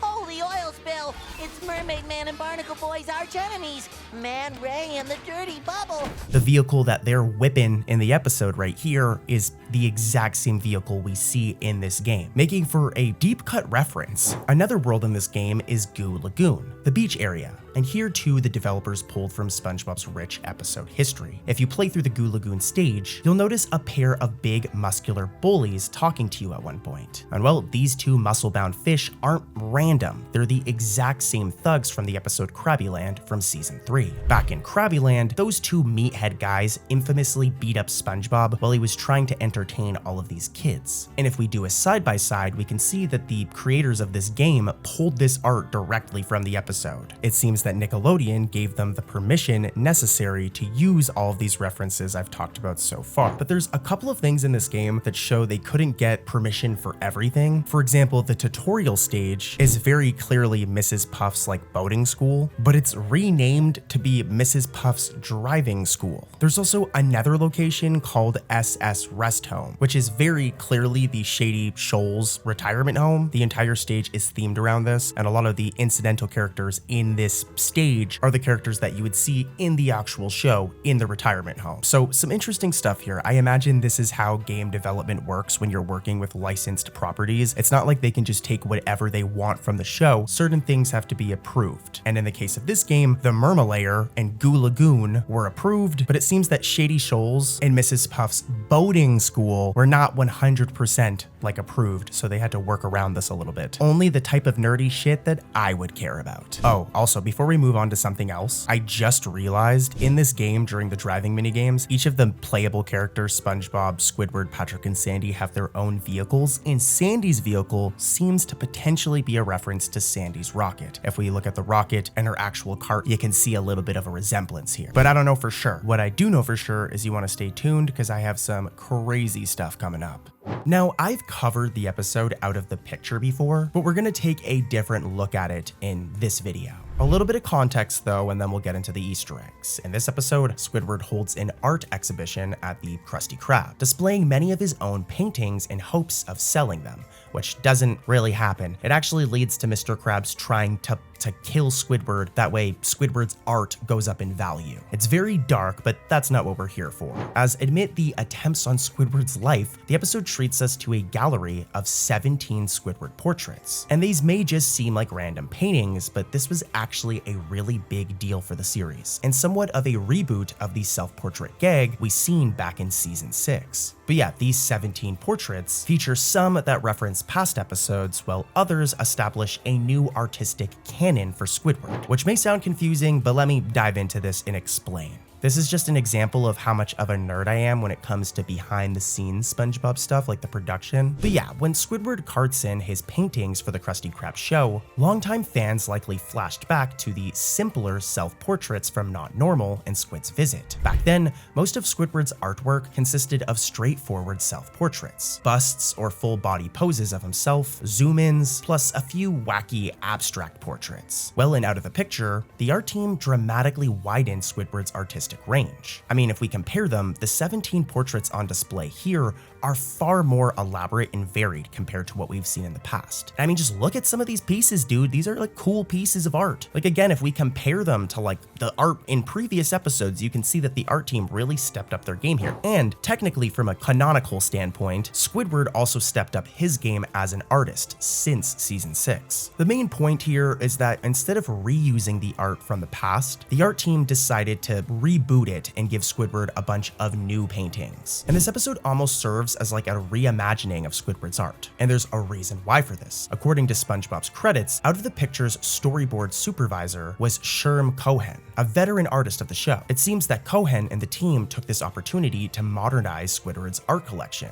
introducing paintings that would reoccur in future episodes going forward. Pretty much after this episode Out of the Picture, whenever we would see Squidward's art, it reflected this, and it would literally reference some of the pieces we can see here, completely ignoring the season 6 era portraits we've seen in the past. For example, in the season 11 episode Chatterbox Gary, there's a scene where Squidward proudly shows Gary his art studio, and all of the paintings here are the ones from Out of the Picture, as you can see in this side-by-side. It doesn't feature any of the season 6 ones we've seen in the past. This also happens in the episode Pat Hart's Squid, as when Squidward decorates Patrick's rock house, there's an Easter egg in the form of one of Squidward's new paintings, specifically this one right here, which I'm going to refer to as painting number 3.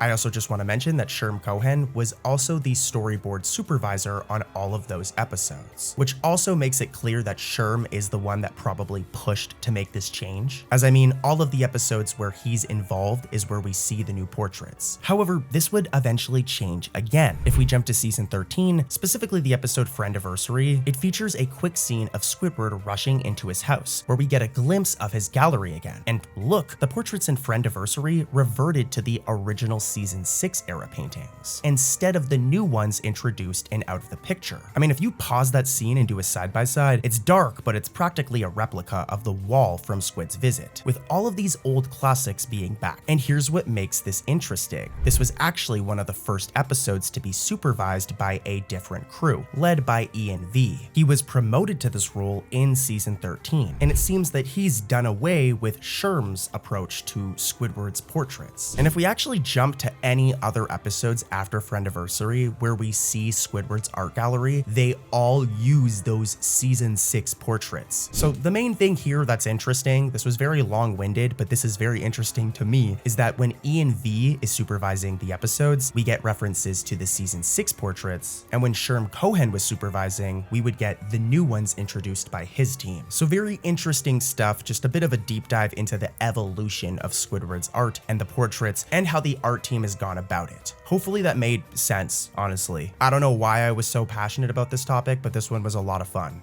In the episode Sammy Suckerfish, the Krusty Krab is left filthy, absolutely disgusting, after hosting a convention for sewer dwellers, according to Mr. Krabs. Well, SpongeBob is tasked with cleaning up the disgusting mess, but he's soon aided by a bizarre new character, this dude right here, Sammy Suckerfish, a whimsical janitor who appears like quite literally out of nowhere. Who are you? Why, I'm Sammy Suckerfish, the Jolly Janitor, I am. And the word on the wind is, you need help cleaning. Now, we're gonna get into the Easter eggs and all of the lore and behind the scenes details of this episode, as there's a lot of interesting stuff, but for it to all make sense, let's go over the plot a little teeny tiny bit. With the Krusty Krab as a mess, Sammy introduces SpongeBob to his very strange way of cleaning things up, and it's pretty freaking weird.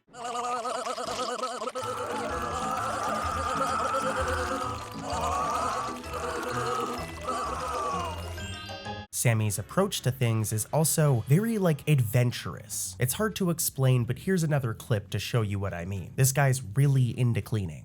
Some stains are so tough, they need a little bit of magic soap. Now, if this premise feels oddly familiar, that's because Sammy Suckerfish is essentially a loving parody of the 1964 Disney film Mary Poppins. The episode is packed with references to that iconic movie. The overall plot, with a magical caretaker figure who shows up to clean and bring order, is directly based off of Mary Poppins. Sammy himself, though a fish, shares a lot of DNA with Mary Poppins. He arrives in a mystical way, and he also has a habit of bursting into song as he works. But visually, Sammy seems to be modeled after Bert the Chimney Sweep, another character from Mary Poppins. If we look at them side by side, you can see exactly what I'm saying here. It turns out that this design was the plan from the very start, as one of the show's artists, Dave C., shared early concept sketches of Sammy on social media. And from the start, we can see that Sammy was always going to be designed based off of Bert the Chimney Sweep. The Mary Poppins parallels become even more obvious once Sammy starts cleaning. This dude right here is Moppy, which is Sammy's trusty sidekick. Not gonna lie, having your own Moppy would be pretty cool. It's like a sentient freaking mop that just cleans for you. Who needs a Roomba when you can have a Moppy? Well, Moppy is very, very clearly based on Mary Poppins' famous talking umbrella, which also had a mind of its own. And then there's also the music. Sammy leads SpongeBob in a interesting and merry cleanup song that is a clear reference to A Spoonful of Sugar, the song Mary Poppins sings to help the bank's children tidy up their nursery. I'm only gonna play short clips because I'm not trying to get destroyed by copyright, but here's a short clip of the song in this actual episode, Sammy Suckerfish. Lick all the dirt up, lickety-split, lick all the dirt up every bit. And now let me play a short clip of what that was referencing. For a spoonful of sugar helps the Madison go down. There's also more old school movie references in this episode, as in one scene we can see Squidward riding his bicycle through the air inside of a twister. This visual gag is actually a reference to Wizard of Oz. More specifically, this scene from the movie where the Wicked Witch transforms as she pedals her bike frantically through the cyclone. Now, that's it for references, but there's some interesting behind the scenes details that I want to dive into for this episode. And to do this, we have to rewind back to the start of the episode when the Krusty Krab first gets all grimy and gross. There was a lot of love and attention to detail put into these scenes by the art team. For example, the background paintings for the filthy version of the Krusty Krab were actually hand painted by artist Amy Lewis. Lewis shared behind the scenes images of these backgrounds, with her using a specific type of paint to give the dirt and moss an organic textured appearance. I mean, look at this. We also got some progress images of this as well, where we could see the painting going through different stages of development. I'm showing them all on screen right now in order, and it's some really cool stuff. My content's always going to be like Easter egg focused, but I do want to do more segments where I talk about behind the scenes production stuff like this as well. Let me know in the comments if this was actually interesting to you guys. Plus, it's also good to give Amy Lewis her credit, man. Like, she worked hard. But yeah, let's head over to another episode with more Easter eggs. And real quick, I just want to say, if you're new, please consider subscribing, guys. I'd really appreciate it. I use no AI to make my content, and I'm actually like one of the only non-AI sleep SpongeBob channels on YouTube. All of those other sleep channels that make SpongeBob content are using AI, whereas I put a lot of love and passion into my content. I'm sorry to my regular viewers. I know you guys have to hear this every time. If you're watching this in a compilation too, I've probably said this like a million times in the video already. But anyways, I love you. Subscribe if you're new, and let's head into more Easter eggs in another episode. The episode Squid's Visit is a very weird one from season 6, where SpongeBob is so desperate for Squidward to come over to his home that he constructs Squidward's entire house inside his pineapple. Now, it's not the best episode by any means, but it does have some cool Easter eggs that I want to talk about. But yeah, this episode is kind of hated by SpongeBob fans, just saying. So we won't dive into the plot too much, and let's just focus on the actual Easter eggs. If we fast forward into this episode, there's a moment where Squidward goes over to SpongeBob's place to retrieve a borrowed vacuum cleaner. But when he enters, he's absolutely stunned to find an exact replica of his living room and art gallery waiting for him. SpongeBob is very committed. He copied all 492 of my self-portraits. And they're better than mine. As Squidward steps through SpongeBob's door, he immediately recognizes his gallery of self-portraits lining the walls. And if these look familiar, it's because we've seen them before. And this is actually the Easter egg here, as if we head over to another season 6 episode, Not Normal, this is actually where we first got to see all of these self-portraits, as you can see here in Not Normal. And Squidward has quite the lineup. Like, there's some serious variety here. There's close-ups of Squidward's face, which seem to be the most common self-portrait of Squidward. There's also abstract pieces, like this one right here is pretty crazy to look at. And even a random clown painting, which if you think about it is kind of deep because these are all self-portraits, right? So this is Squidward calling himself a clown. This portrait right here with a black background shows Squidward's eyebrows so close that it actually kind of resembles Squilliam. Like, if we do a side-by-side, like that almost looks like Squilliam. Maybe this was an intentional reference, but it also might have just straight up been like a mistake. But yeah, all of these self-portraits were introduced in Not Normal. And if we jump back over to Squid's Visit, the art team brought all of those exact same paintings back, as we can see right here. If we do a side-by-side, we can see that the artists literally like copied and pasted, giving us a really cool reference in Squid's Visit to Not Normal. Before this, as you guys know, Squidward's always been into art. This is like a major part of his character. But before Not Normal, the self-portraits were very random. We would see random ones whenever Squidward was inside of his house, but we never seen his actual art room. So yeah, season 6 was the writers firmly cementing this area of Squidward's house as like canon. It's like a canonical part of Squidward's house now, rather than it just being a one-off gag. This type of consistency is sometimes rare in SpongeBob's world, so this continuity nod is really nice. And what I really like about this one is the behind the scenes implications here. The production team clearly decided that Squidward's self-portrait gallery was here to stay and would continue to pop up in future episodes. For now, let's keep on talking about Not Normal and Squid's visit from season 6. As if we go back to Not Normal, there's a moment where Squidward claims to have 483 self-portraits. Well, today is dusting day, the day I dust my 483 self-portraits. Wow. But this was actually updated by the episode Squid's Visit, where he gives us a new number, an updated number, that being 492.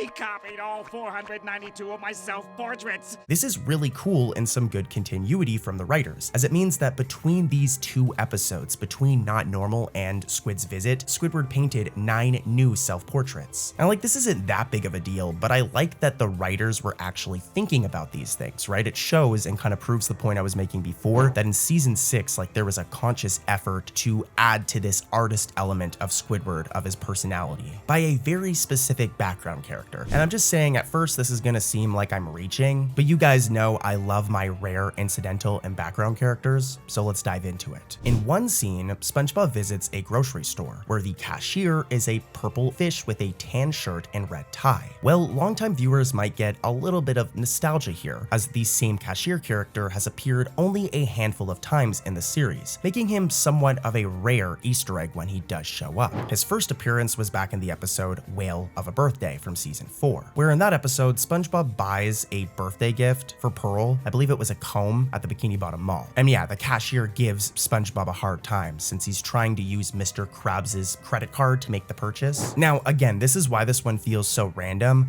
but what makes it kind of like a clear Easter egg here is that the animators could have drawn any generic incidental character to man the register in Squid's Visit. They've done this before, where we've seen cashier characters that are not this character, but for some reason in this episode, they deliberately chose to use this character, the cashier. I don't know why, but it's cool to see him pop up again. Now, earlier I was praising the writers and the art team for the continuity of the portraits, right, of Squidward's portraits. But that same team made a couple of mistakes in this episode, more specifically the writing team, as most notably, Squidward, upon arriving at SpongeBob's creepy duplicate house, claims that he's never been to SpongeBob's house before. I can't even remember your last visit. That's probably because I've never visited you. Yeah, I don't know what the SpongeBob team is smoking. Definitely some good stuff, because this is not accurate at all. I mean, we've seen Squidward inside of SpongeBob's pineapple house many times before this. For example, like literally in the episode Can You Spare a Dime, Squidward temporarily lives with SpongeBob. He's also barged into SpongeBob's home in episodes like Nature Pants, and in the episode Sleepy Time, among others. So yeah, Squidward claiming that he's never been in there is just like completely incorrect and is some bad continuity. Like, you can tell whoever wrote that line didn't watch older SpongeBob. They weren't as familiar with the series and just assumed that Squidward had never been there before. And to make things even weirder, later on in this episode, Squid's Visit, Squidward also says that he's never called the SpongeBob before, which is also very weird, as in episodes like Home Sweet Pineapple or The Paper, Squidward has indeed given SpongeBob a phone call. So yeah, these writers definitely need to do their homework on older episodes, but it's not that big of a deal, I guess. And who knows, maybe here's a little theory for you guys, all right? I'm gonna get my map pad on here. There is a chance that maybe this episode, Squid's Visit, actually takes place earlier in the timeline. So it's set before any of the episodes I've mentioned where Squidward has gone into SpongeBob's house. But at this point, I'm just reaching. I love theory videos and I actually plan on making some of them, but they're hard because you do have to reach a little bit, but they're very entertaining. Nonetheless, though, that's it for this one, and let's head into another episode with more Easter eggs. Let's talk about the episode Squidina's Little Helper next. And this is actually an episode from the Patrick Star Show, the SpongeBob spin-off. It's not from regular SpongeBob, but trust me, okay, trust Cartoon Corey, I dug deep and found a ton of really cool references, gags, and trivia about this episode, so let's dive into it. This episode focuses on Squidina Star, and she's actually the producer of her and Patrick's show, but it focuses on her overworking herself and deciding to hire an intern. intern? Well, right from the opening scene, the episode has a little bit of an Easter egg that's more of, I guess, like a meta reference that ties into the SpongeBob universe. Squidina wakes up in her bed, slaps her alarm clock, and suddenly springs to life. Now, in this quick shot of her bedroom, you may notice this poster right here on her wall, and it's actually like identical to the real-life promotional poster for the Patrick Star Show, at least back in season 1, and is very similar to that actual marketing material for this spinoff. Like I said, this one isn't entirely an Easter egg, but it's a very meta reference because they're like literally acknowledging it within the show. But yeah, I just thought I'd mention it. Moving on though, immediately after hopping out of bed, Squidina enthusiastically says the following line. Now, if that phrasing gave you some deja vu, it's because the first part, I'm ready, is of course a direct nod to SpongeBob's own iconic catchphrase.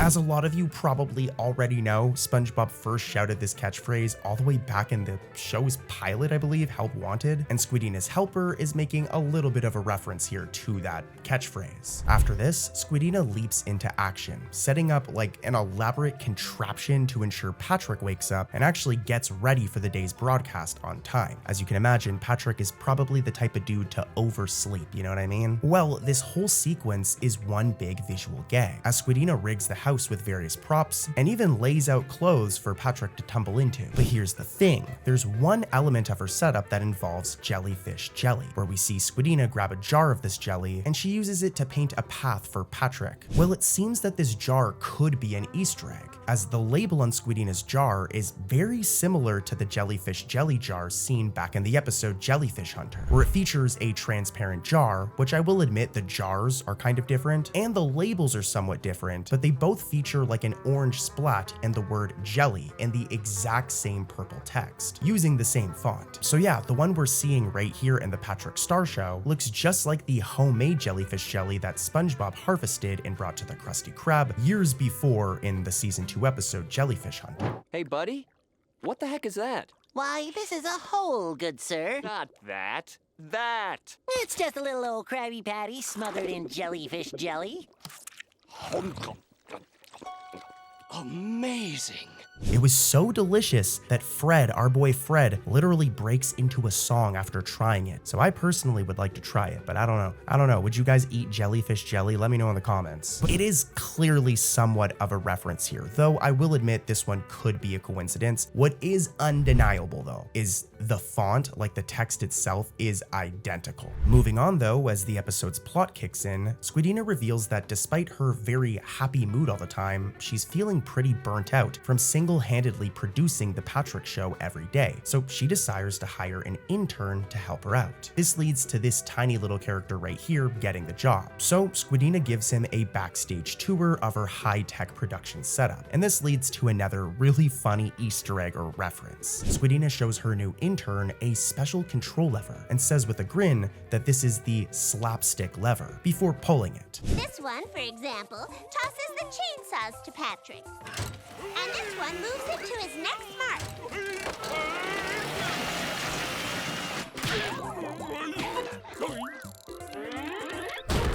As you just seen, specifically, the robot hand pokes at Patrick's eyes and delivers rapid-fire physical comedy in a way that is very clearly referencing Moe, Larry, and Curly, and things that they would do to each other back in The Three Stooges, a black and white but classic comedy show from back in the day. I also love that, by the way, after this automated smackdown, Squidina casually says the following line. That's our slapstick lever. We try not to overuse that one. Now, right after that slapstick lever demonstration, Squidina realizes that the live studio audience for the Patrick Show is getting restless due to some dead air, so the show cuts to the audience. And here, animators snuck in another really cool Easter egg, this one I personally love, as front and center we see Lady Upturn, the posh, snooty fish who has become like quite the reoccurring character in modern SpongeBob episodes. As some of you may already know, Lady Upturn is known for being wealthy and easily bored. She She first appeared all the way back in season 10 during the Crusty catering episode as a yuppie party host, and she's appeared many times since, even in Camp Coral. In Squidina's little helper, she's sitting in the crowd looking very disinterested. And if we zoom in on her hands, we can see that she's holding a very specific magazine, specifically a Fancy Living Digest magazine. And this is sick. This is actually a callback to the season 3 episode Chocolate with Nuts, a banger of an episode, very nostalgic. In that episode, SpongeBob and Patrick stumble upon Squidward's copy of Fancy Living Digest in the mail, a magazine showcasing the extravagant lifestyles of rich fish. Hey, Squidward, how do the people in that magazine get all that money? They're entrepreneurs. They sell things to people. What kind of things? How should I know? Things people want to buy. Now keep your paws off my mail. This inspires the duo to start selling chocolate bars. This is the entire reason that they go door to door trying to sell the chocolate bars, becoming salesmen themselves. This magazine hasn't really been seen much since its original appearance, but it has popped up a few times in the background of episodes. For example, you can see it right here in the episode Chum Bucket Supreme, and in this shot of the episode Missing Identity. But this was its first appearance in the Patrick Star Show. And I don't know, personally, I really like when the spin-offs reference the actual show. It shows that everything is like connected, as when all of these spin-offs first started coming out, they felt like they were in different universes sometimes. So as I've said a million times in the past, it's cool when SpongeBob, like the regular show, acknowledges the spin-offs, and it's cool when the spin-offs acknowledge things that are normally seen in the regular show. Also, one other thing I want to ramble on about before we get into another Easter egg is that this appearance here is like very well written, because if you think about different SpongeBob characters, right? Like Lady Upturn is the type of character who would be reading such a magazine, so good continuity from the writers. Sometimes people will accuse the SpongeBob team of just using Easter eggs as nostalgia bait, right? And that it's not always done correctly, but this is an example of it being done very naturally and being done in a way that actually fits the plot and the characters being used. But let's take a break from the Easter eggs and dive into some facts and trivia about this episode, more about the behind the scenes production of the episode, as there's a ton of content online that offers fans like us a peek behind the curtain at how these types of episodes come together. 2D animation is very complicated. But yeah, some storyboard images for this episode were shared online by the SpongeBob production crew. So let's deep dive into those. Comparing the storyboards to the final scenes gives us cool insight into the creative process and how all of this stuff comes together. For example, one set of storyboard panels shows the sequence where Squidina's new intern hops on an oversized glue bottle to squirt glue on the wall, but ends up covering Patrick with glue instead. In the storyboard sketch, we can see a rough version of this scene. I'm showing them side by side, and yeah, it's just cool. It highlights just how far the team goes to turn what we see in storyboard images into like a fully colored shot. Additionally, one of the show's background painters, Brad Sutton, shared some background art from this episode. Notably, he posted the key background painting of Patrick's stage workroom, essentially the backstage area where Patrick and Squidina run the show. So let's take a look at this art side by side with the actual episode, as this is just another really cool thing to see. In Sutton's artwork, which is most likely used as a reference image whenever animators are animating the actual room, we can see all of the furniture and just different elements that ended up being used in the fully animated scene. Like I said, this isn't necessarily Easter eggs, but I want to start incorporating sections like these or like this into these types of videos, just because, you know, it's good to highlight the other staff members, but I don't think all of the people responsible for the show, all of the tons of people who contribute to the animation and storyboards and all that stuff, I don't think that they get recognized enough. And there is so many behind the scenes images and storyboards released by them online, so we might as well talk about them and compare them to the final product. Another thing I want to start talking about in these videos are deleted scenes and cut content. Interestingly, some of the gags in Squidina's Little Helper were deemed a bit too much for younger viewers overseas. Not in America, but in the UK and in Ireland. In those regions, broadcasts of this episode made a number of content edits and cuts for safety and sensitivity reasons. For example, early in the episode, there's a moment where Squidina says that she's burning the candle at both ends. When she says this, Patrick, ever literal, is shown with an actual candle burning from both ends stuck through his head. He even pulls it through his head like it's no big deal at one point. It's a quick, cartoony visual gag. However, the UK version of this episode completely cuts this shot, most likely out of concern that children might try to imitate it. Another example early on in the episode is when Squidina is frantically getting Patrick ready. At one point, she uses a giant razor to shave his stubby face in a very cartoonish way, but I mean, if you actually look at Patrick's face in slow motion, he does get cut up. Nonetheless, this gag in the UK version is cut down drastically. Also, the slapstick lever demonstration scene that we already talked about, remember that scene? There's a part of it where Patrick nearly gets his eyes poked out, and this part of the gag was cut from UK broadcasts as well. It's kind of weird because, I mean, like, if we go back in time, earlier episodes like The Splinter had some very grotesque and like graphic scenes, and it aired in the UK seemingly uncut. So it's weird that later in the future, in season 16, gags like this are getting cut in the UK. But hey, don't ask me, go and ask Nickelodeon. For now though, let's get back to what you guys actually want, and that's Easter eggs in another episode. Dude, this SpongeBob episode has so many Easter eggs in it. In the season 16 episode, Squidward's Tough Break, this is a fairly new one by the way, Squidward Tentacles finally gets a day off of work and his boring job at the Krusty Krab and plans a fancy brunch at a high-class bistro. Or is it bistro? I don't know, let me know in the comments. All I know is that those places usually have bagels and coffee, and that stuff is really yummy. But yeah, Squidward, dressed to impress, heads to what he believes is this cafe, only to end up at a very rare and infamous location, the Salty Spittoon. And dude, this is where we can find a ton of Easter eggs. Fans will recognize this place as the same like dive bar first introduced all the way back in season 3's No Weenies Allowed, where only the toughest fish dare to enter. I had a bowl of nails for breakfast this morning. Yes, so? Without any milk. Right this way. Sorry to keep you waiting. In that classic episode, SpongeBob famously struggled to prove his toughness at the door. And I'll be honest, we've actually seen the Salty Spittoon plenty of times since No Weenies Allowed. Nonetheless, in this episode, the writers were smart. They put Squidward in the Salty Spittoon. He runs into Reg, this guy right here, the very same doorman from No Weenies Allowed, who literally chucks him through the doors of the bar. Well, from this point onward, this episode gives us a shit ton of nostalgia, with there being a bunch of Easter eggs and familiar faces. For example, one of the very first is a deep cut character. This guy right here, Harry the Health Hazard. He's like a wrestler who hasn't appeared in quite a few years at this point. This dude first showed up in the season 12 episode Patrick's Tantrum, and he's back here in Squidward's Tough Break, seen among the Salty Spittoon's patrons. This sets up for a quick gag where Reg promptly punches Harry right in the stomach. Ouch. That looks like that would really hurt. I don't think I personally want to mess with Reg. The Easter eggs and references continue inside the bar, as the episode literally becomes like a who's who of all of SpongeBob's different like tough background characters. I mean, the show's team clearly had a blast populating this episode and the Salty Spittoon with obscure tough guys from across the SpongeBob universe. There's a ton of them here. Another example is this dude right here, a fish that fans like to refer to as the Huge Guy, a giant muscular purple fish that you'll remember from the iconic episode The Fry Cook Games. Back in that season 2 episode, the Huge Guy carries Patrick out on his back. Bow down before the awesome might of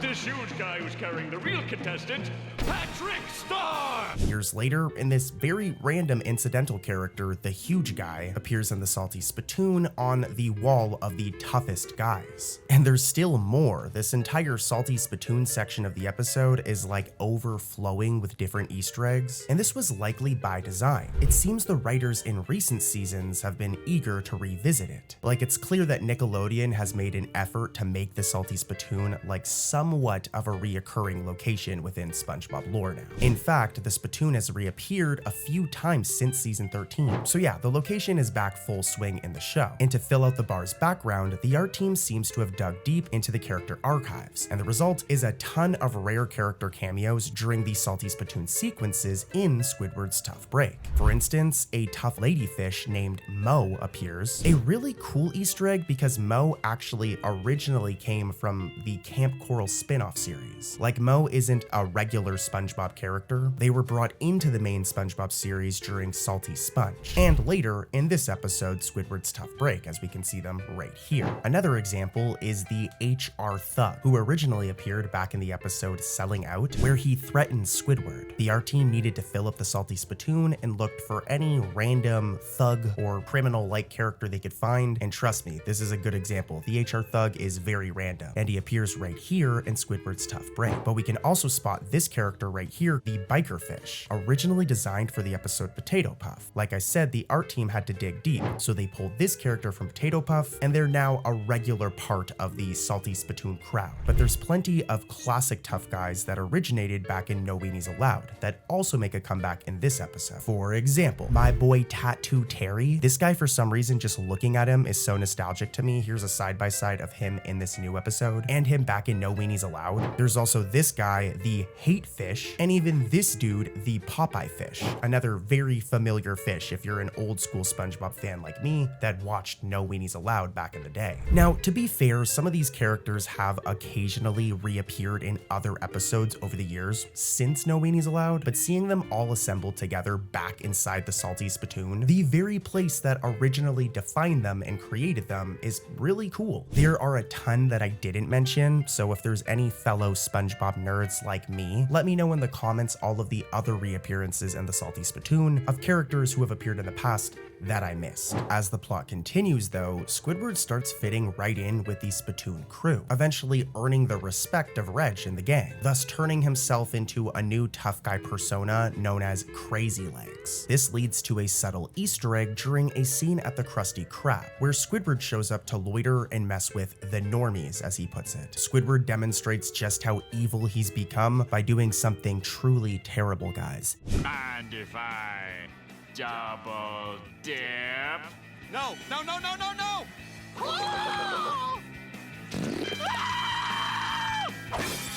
I know, right? Put this dude in jail. Freaking lock him up. Incidental 1D is absolutely disgusted by this, but here he is in this episode making a very familiar face. And if this disgusted face seems familiar, it's because it absolutely is. It's almost identical to a classic reaction from the episode Something Smells. And that season 2 favorite, SpongeBob's rancid and nasty breath from his infamous peanut onion ketchup sundae. Like, this dude literally eats a sundae with ketchup in it. That's, oh my gosh.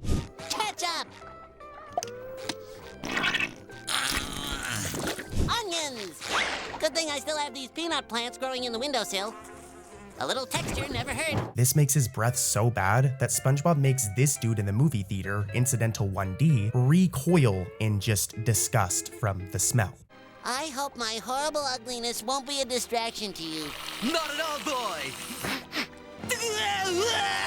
The Squidward's Tough Break art team faithfully recreated Incidental 1D's meme-worthy face, giving us a direct reference to that Something Smells gag, which is very nostalgic, at least for me. That's it for this episode though, but let's head into another episode, like I always say, with more Easter eggs. The episode Stuck on the Roof opens with a light-hearted musical gag, and turns into a pretty interesting plot where SpongeBob gets stuck on the roof and is too scared to come down. We're gonna get into the Easter eggs, but SpongeBob starts his day at the Krusty Krab by cheerfully dancing while flipping patties. They look really good. I could go for a burger right now. But after goofing around, he finds himself stuck on the roof of the restaurant. From here, SpongeBob realizes that he is just terrified of heights, like our dude is just scared shitless of heights, and becomes literally stuck on the roof. Now, the episode is packed with a lot of cool visual gags, and the SpongeBob team took the opportunity to slip in a couple of Easter eggs. So let's get into that. The episode's opening scene shows SpongeBob playing a boombox and dancing around the Krusty Krab, literally twerking at one point, like our boy is shaking that booty. At one point, SpongeBob really breaks it down. He faces away from the camera and starts wiggling his butt very enthusiastically, in time with the music, like our boy actually can dance a little bit. But this particular booty shaking move isn't just random silliness. It's actually a callback and a reference to one of SpongeBob's most iconic dance moments. If you're an old school fan like me, you'll recognize it as a nod to Pizza Delivery, specifically where SpongeBob sings that iconic Krusty Krab pizza song while dancing while walking on this desert road. In Stuck on the roof, the animators have SpongeBob get sturdy in a very similar fashion, essentially throwing it back in the same way that he did all those years ago. It's a brief shot, but I mean, look at it side by side. You can see the resemblance. It isn't perfect, as I always say, but it's close enough, right? And this scene with SpongeBob throwing it back also features another quick little reference, as at one point, SpongeBob flips a Krabby Patty into the air and serves it to a customer using his backside. It's a quick gag, but it's actually a reference to a joke from the season 7 episode I Heart Dancing. Back in that episode, SpongeBob's love of dance spills over into his fry cook job, and he's shown performing a similar trick. But yeah, it isn't a frame-to-frame recreation, but again, it's close enough. From here, the main plot kicks in, once SpongeBob is actually trapped on the roof. And I mean, SpongeBob has some good friends, so of course they try to rescue him. And if you can think of anyone who would actually be able to get the job done, I mean, come on, it's Sandy Cheeks. And she actually has a new solution. She dons a pair of extendo boots, spring-loaded robotic boots that extend. Now, in the episode, these fail miserably. With this happening, as you can see, Sandy does not help SpongeBob at all. But also just saying, these boots, as cool as they are in the cartoon, actually made their way into a SpongeBob video game. Specifically in the 2021 fighting game, Nickelodeon All-Stars Brawl. It's basically like a Super Smash Bros. Clone, if you guys remember. In this game, Sandy actually has the extendo boots as part of her moveset. So it's cool to see this random deep cut item from like a random SpongeBob episode. Like Stuck on the Roof is not the most notable SpongeBob episode. It's cool to see something random from this episode used in a video game. But back to the plot, as SpongeBob comes to accept his new life on the roof, he finds a way to make it work by turning the rooftop into pretty much like a makeshift version of the Krusty Krab. And customers start going up there to eat, thus leaving the restaurant empty. Which, as I mentioned before, Squidward absolutely loves this shit. He can just do whatever he wants on the Krusty Krab right now. So can you really blame him? Squidward literally drags a lounge chair and decorates the cash register boat with some homey touches, putting his Squidward spin on it. And amongst these items, there's actually a reference. We can see right here, this statue is actually the same sculpture from the episode Are You Happy Now? My art will never be shown in this building. Oh, what the? This is my sculpture. How did it get here? So somehow Squidward either rebuilt it or had a spare, and now it's serving as an Easter egg right here in this episode. If we look at them side by side, there is some differences this time, but considering it's quite literally the same statue, just with a couple of differences, this was the art team giving us a nice little nod to an older episode. And I love this shit. You guys know I love this stuff. Like, I get way too into this type of stuff, so let's head over to another episode and talk about more nerdy references and SpongeBob trivia.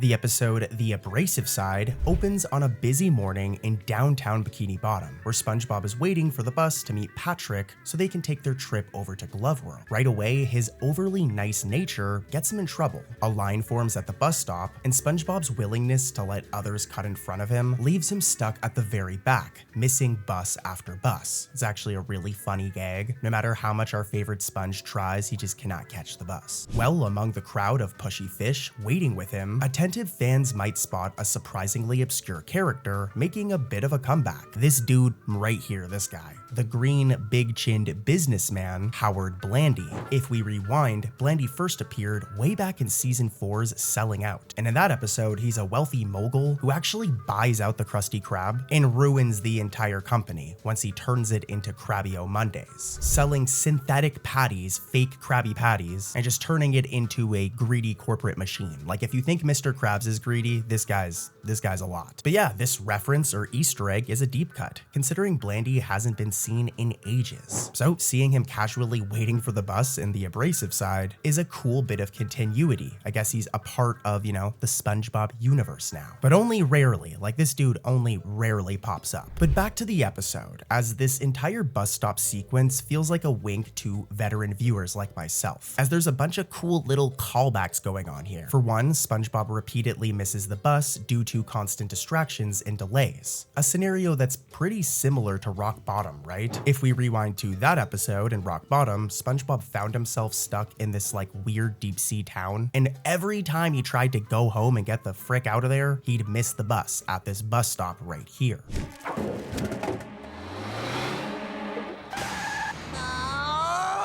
The Abrasive Side plays a similar gag here, especially when SpongeBob's trying to help his grandmother. There's even like a very similar camera angle. It's when SpongeBob goes to cross the street to get his grandmother, and just as he crosses the street, in the background, we see him miss the bus. This is extremely similar to when SpongeBob tries to cross the street in Rock Bottom to get candy from the vending machine, but just as he crosses it, the same thing happens, he misses the bus. And just saying, I found this reference on my own, I didn't use the wiki. Now, this may not be like a direct copy, but the comedic timing and SpongeBob constantly just not being able to catch the damn bus somewhat mirror that earlier episode. One distraction in particular is Grandma SquarePants. And look, in modern SpongeBob, this probably doesn't seem like it's that big of a deal, but back in season 7, which is when the Abrasive Side came out, this was Grandma SquarePants' like third time being seen like in person. So if we like rewind to like 2009, okay, when the season premiered, pretend it's 2009 right now, the iPod Touch just came out, Lil Wayne is like the most popular rapper in the world. At the time, this was a really cool like reference. Wasn't an Easter egg, but it was an awesome rare appearance of SpongeBob's grandma, who's a very nostalgic character, honestly. Another thing that distracts SpongeBob and causes him to miss the bus again is Mr. Krabs and Pearl. We can see that there's this shoe store right beside the bus stop and learn that Mr. Krabs and Pearl are inside and they're in the middle of like a father-daughter shopping trip. Or rather, Pearl is enthusiastically trying on shoes while Mr. Krabs is having a heart attack over the prices, as he eventually comes out and distracts SpongeBob by asking him to go into the store and break the news to Pearl that Mr. Krabs can't afford to buy her the pair of shoes that she wants. And what happens next is a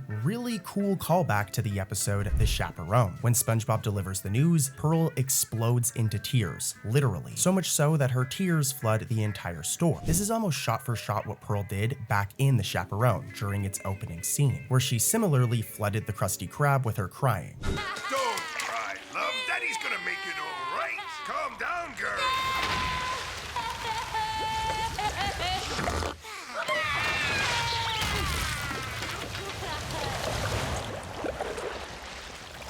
Now, all of these mishaps serve as a narrative purpose to highlight just how much SpongeBob's kindness pretty much like screws him over all the time, and how much people abuse his kindness, to be honest. And this leads to him getting an Abrasive Side, a product that Gary orders for him, like talk about a good pet, that sticks onto SpongeBob just like a regular kitchen sponge and gives him like a rough surface. Just saying, I think that this is like a really funny plot point. Like if we look at a real kitchen sponge, it does have an Abrasive Side. I don't think we need to dive into that too much, but just it's kind of funny. But I mention all of this because it leads to the next bit of trivia I want to talk about here. Eventually, Abrasive SpongeBob, with his new rude attitude, goes into the Krusty Krab, and Mr. Krabs barks at him, telling him to get to work. However, Abrasive SpongeBob is not having it and claims that he'll only work if Mr. Krabs pays him overtime. This leads to Mr. Krabs being very confused, as if he's never heard the word before. He even grabs like a dictionary to search up the word, and once he sees the meaning, he's like flabbergasted. But there's an issue here. This is kind of a continuity error, as there's no way that Mr. Krabs, out of all people, would not know what this word means. And there's examples of this. If we go back to the episode Enemy-in-Law, Mr. Krabs very clearly understood the concept of not paying SpongeBob overtime. He literally says the word overtime in the episode. SpongeBob, you're working late tonight. No overtime.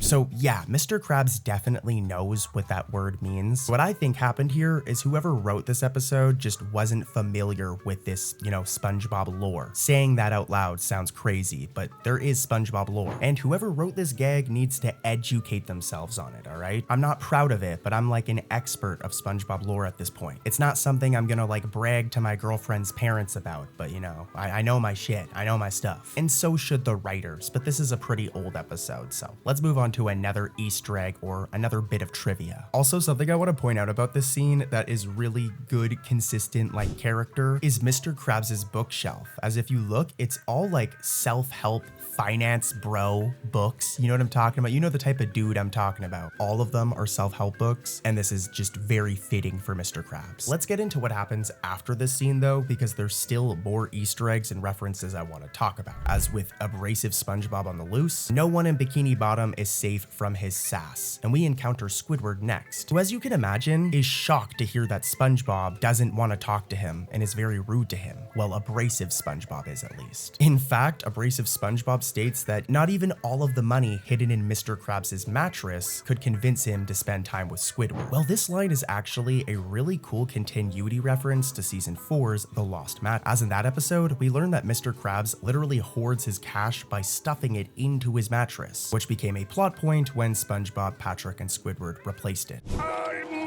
money was in that mattress! What? Haven't you ever heard of a bank? No! If I remember correctly, Mr. Krabs literally goes into a coma over losing his money, but SpongeBob clearly remembers this incident as he directly references it with that line, which is really cool. It's a deep cut though, like you have to remember that episode to even catch this reference. Eventually, SpongeBob's friends realize something is seriously wrong, and Sandy rips the abrasive side off of him. And this is where we can find another Easter egg. SpongeBob heads over to his grandmother's house to apologize, and if we look in her kitchen, we can see this plate of freshly baked cookies right here, which is another awesome reference, this time to Grandma's Kisses. As if you guys remember, a big plot point in that episode is SpongeBob not wanting to be a kid or a baby anymore, he wants to be an adult. And this means that one of the things he has to say goodbye to is his grandmother's famous freshly baked cookies, with Patrick getting to eat them instead. Thanks, Grandma. Grandma, could you not mention this to the guys down at the Krusty Krab? No problem.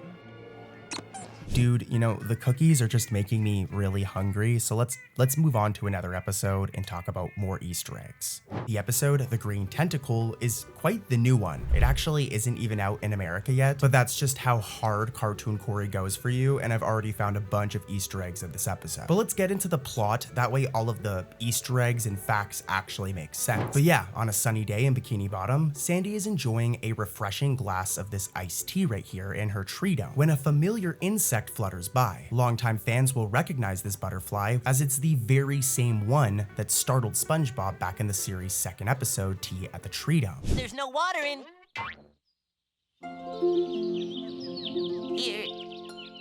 Years later, like 25 plus years later in The Green Tentacle, this cute little creature makes a brief cameo here in this episode, making for a really cool nod to the past. And just saying this isn't like a random butterfly, if we do a side-by-side, we can see that the butterfly's distinctive orange wings with these black spots make it very clear that, you know, it's the same butterfly. It's a tiny detail, but a rewarding Easter egg for those of us who are massive SpongeBob nerds, especially of the first season. But withering, shredding leaves at an alarming rate. This thing is dying. It's cooked. Desperate to save it, she enlists help from SpongeBob and eventually Squidward, who, as we've seen before, fancies himself as a bit of a gardener. Of course, Squidward agrees, but only after he transforms the tree dome into a Zen garden, complete with meditation sessions to the sound of his clarinet, which instantly rang a bell for me at least, no pun intended, and I'm sure for a lot of you guys, as it mirrors a scene from the classic episode Fear of a Krabby Patty, where Mr. Krabs frantically pounds on a cowbell in a similar fashion. Day 23!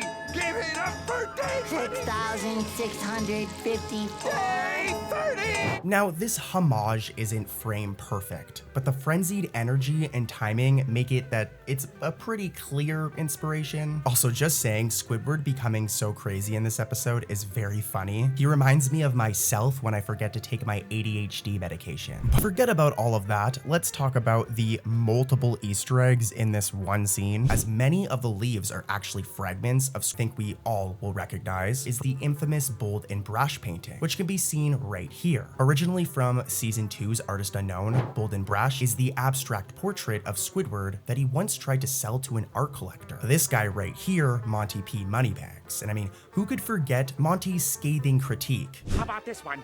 I call it bold and brash.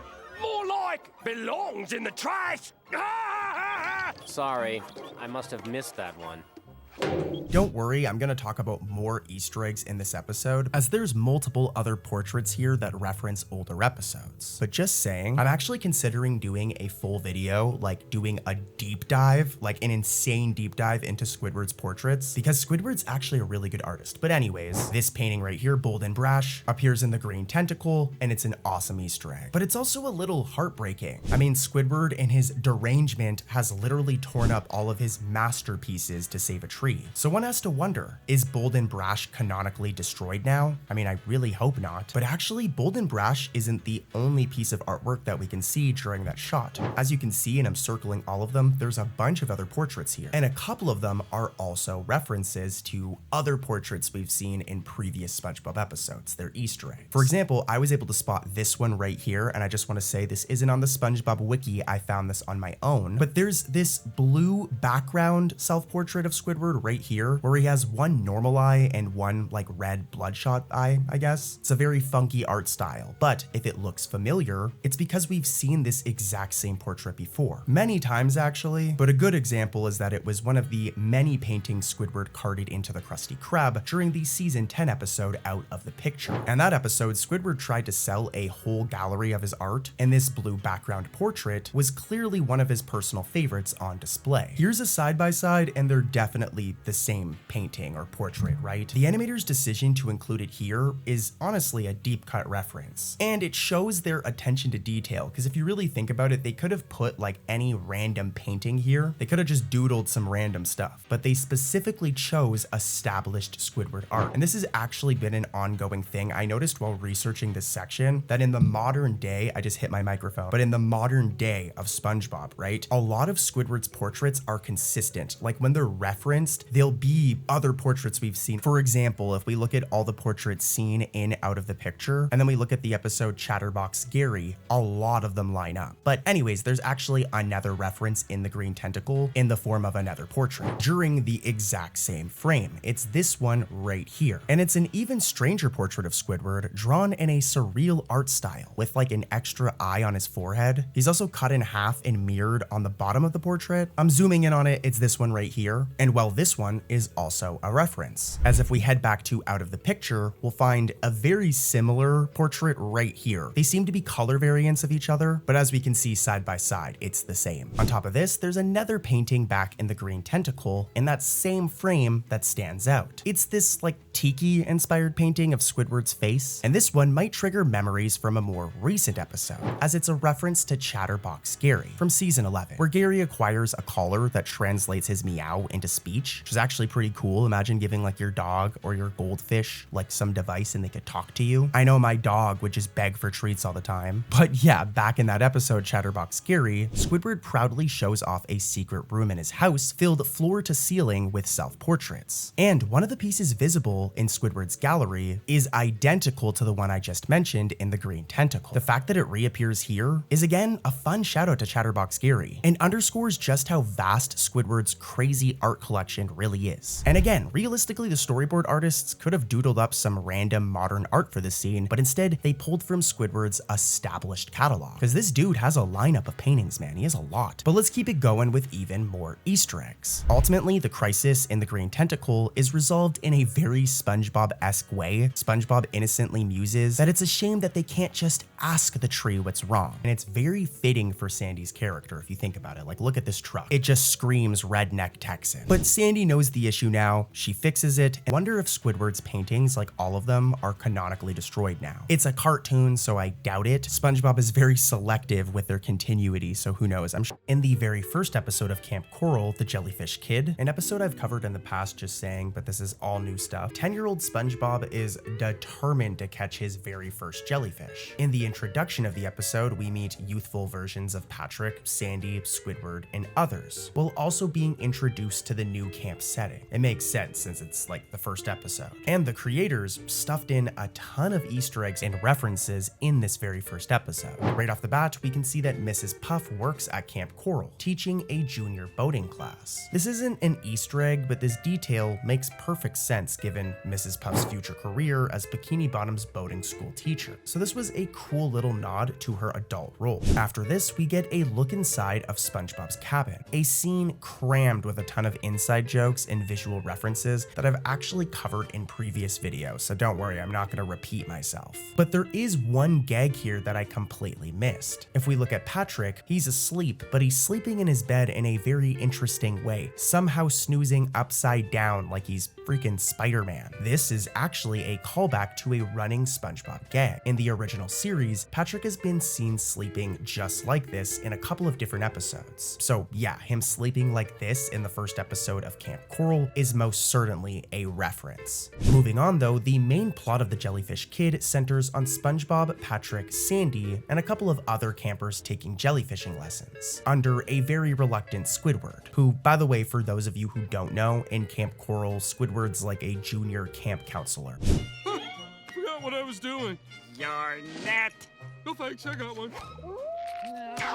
Well, this setup leads to a clever piece of character backstory. As you all know, in the classic main SpongeBob series, adult Squidward absolutely hates jellyfishing. For example, let's take a look at the episode literally titled Jellyfishing from season 1, where SpongeBob and Patrick drag him along, resulting in Squidward getting stung, wrapped in bandages, and hating every second. Even earlier in that episode when he's offered to go jellyfishing, listen to what he says. Listen to this clip right here. I can't think of anything I'd love to do more on my day off than go jellyfishing with my two best friends, SpongeBob and, Patrick. but I can't. Bye-bye.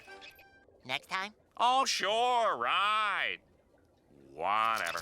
Well, Camp Coral gives us a possible origin for Squidward's hatred. It's a prequel, right? And if you think about it, if Squidward had to spend all summer when he was younger watching SpongeBob as a camp counselor with him obsessing over jellyfishing, it kind of makes sense why Squidward absolutely hates it in the modern day show. This dude has like PTSD from Camp Coral probably. But yeah, that was a very long-winded explanation for this really cool bit of continuity in this episode. Another really cool reference can be found during the same scene. Right as Squidward is about to blow his whistle to start the activity, he pauses to do a little lip gesture. If this action rings a bell, that's because it's mirroring a famous SpongeBob moment from that same episode we mentioned before, jellyfishing. In that episode, SpongeBob tries to play Squidward's clarinet, and we get this scene right here. That's very similar.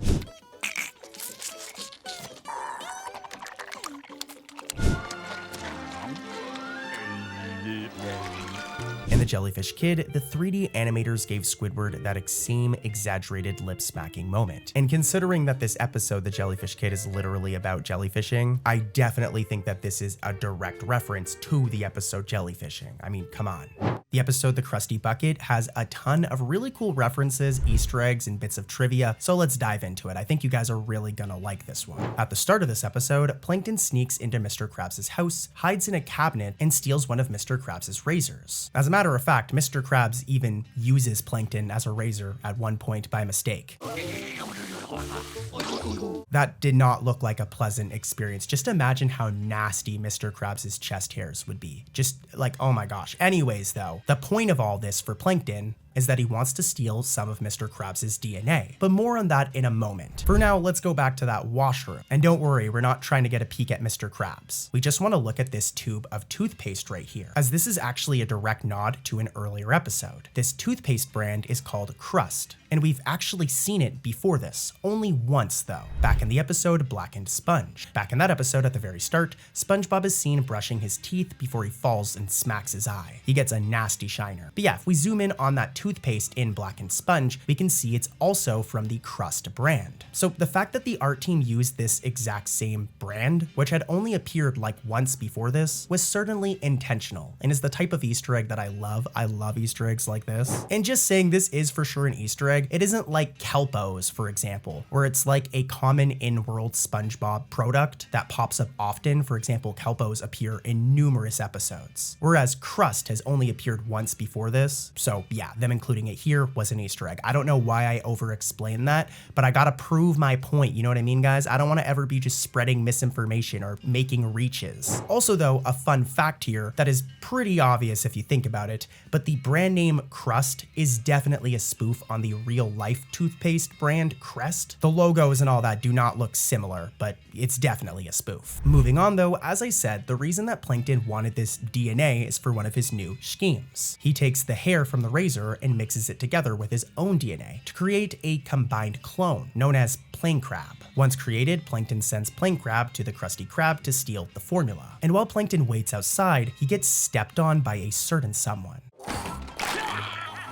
Now, this certain somebody is actually a rare character. It's the character Colonel Carper, who first appeared back in the episode Hello Bikini Bottom. Back in that episode, this character hears SpongeBob and Squidward perform and wants to manage them, but Mr. Krabs takes over after hearing about the money, of course, forcing Carper out. Now, after that first appearance, he disappeared from the show for like 8+ years. He just was not in any other episodes. But then he randomly returned in this episode, the Crusty Bucket, giving us a little reunion. It's cool to see him back, and it's cool to see that the animators and art team, instead of just using a random incidental here, they chose to use a character we hadn't seen for a while. This was certainly intentional. Now, as I said, Plankton was waiting for Plain Crabs to get the secret formula, but instead he turns on everyone. He turns on Plankton and turns on Mr. Krabs and kicks out everybody except for SpongeBob, Squidward, and the customers, and pretty much just takes over the Krusty Krab. So Mr. Krabs and Plankton try to work together, even attempting to jump Plain Crabs at one point. Like, they literally wait in an alley and are about to just jump him with weapons. Hey, what the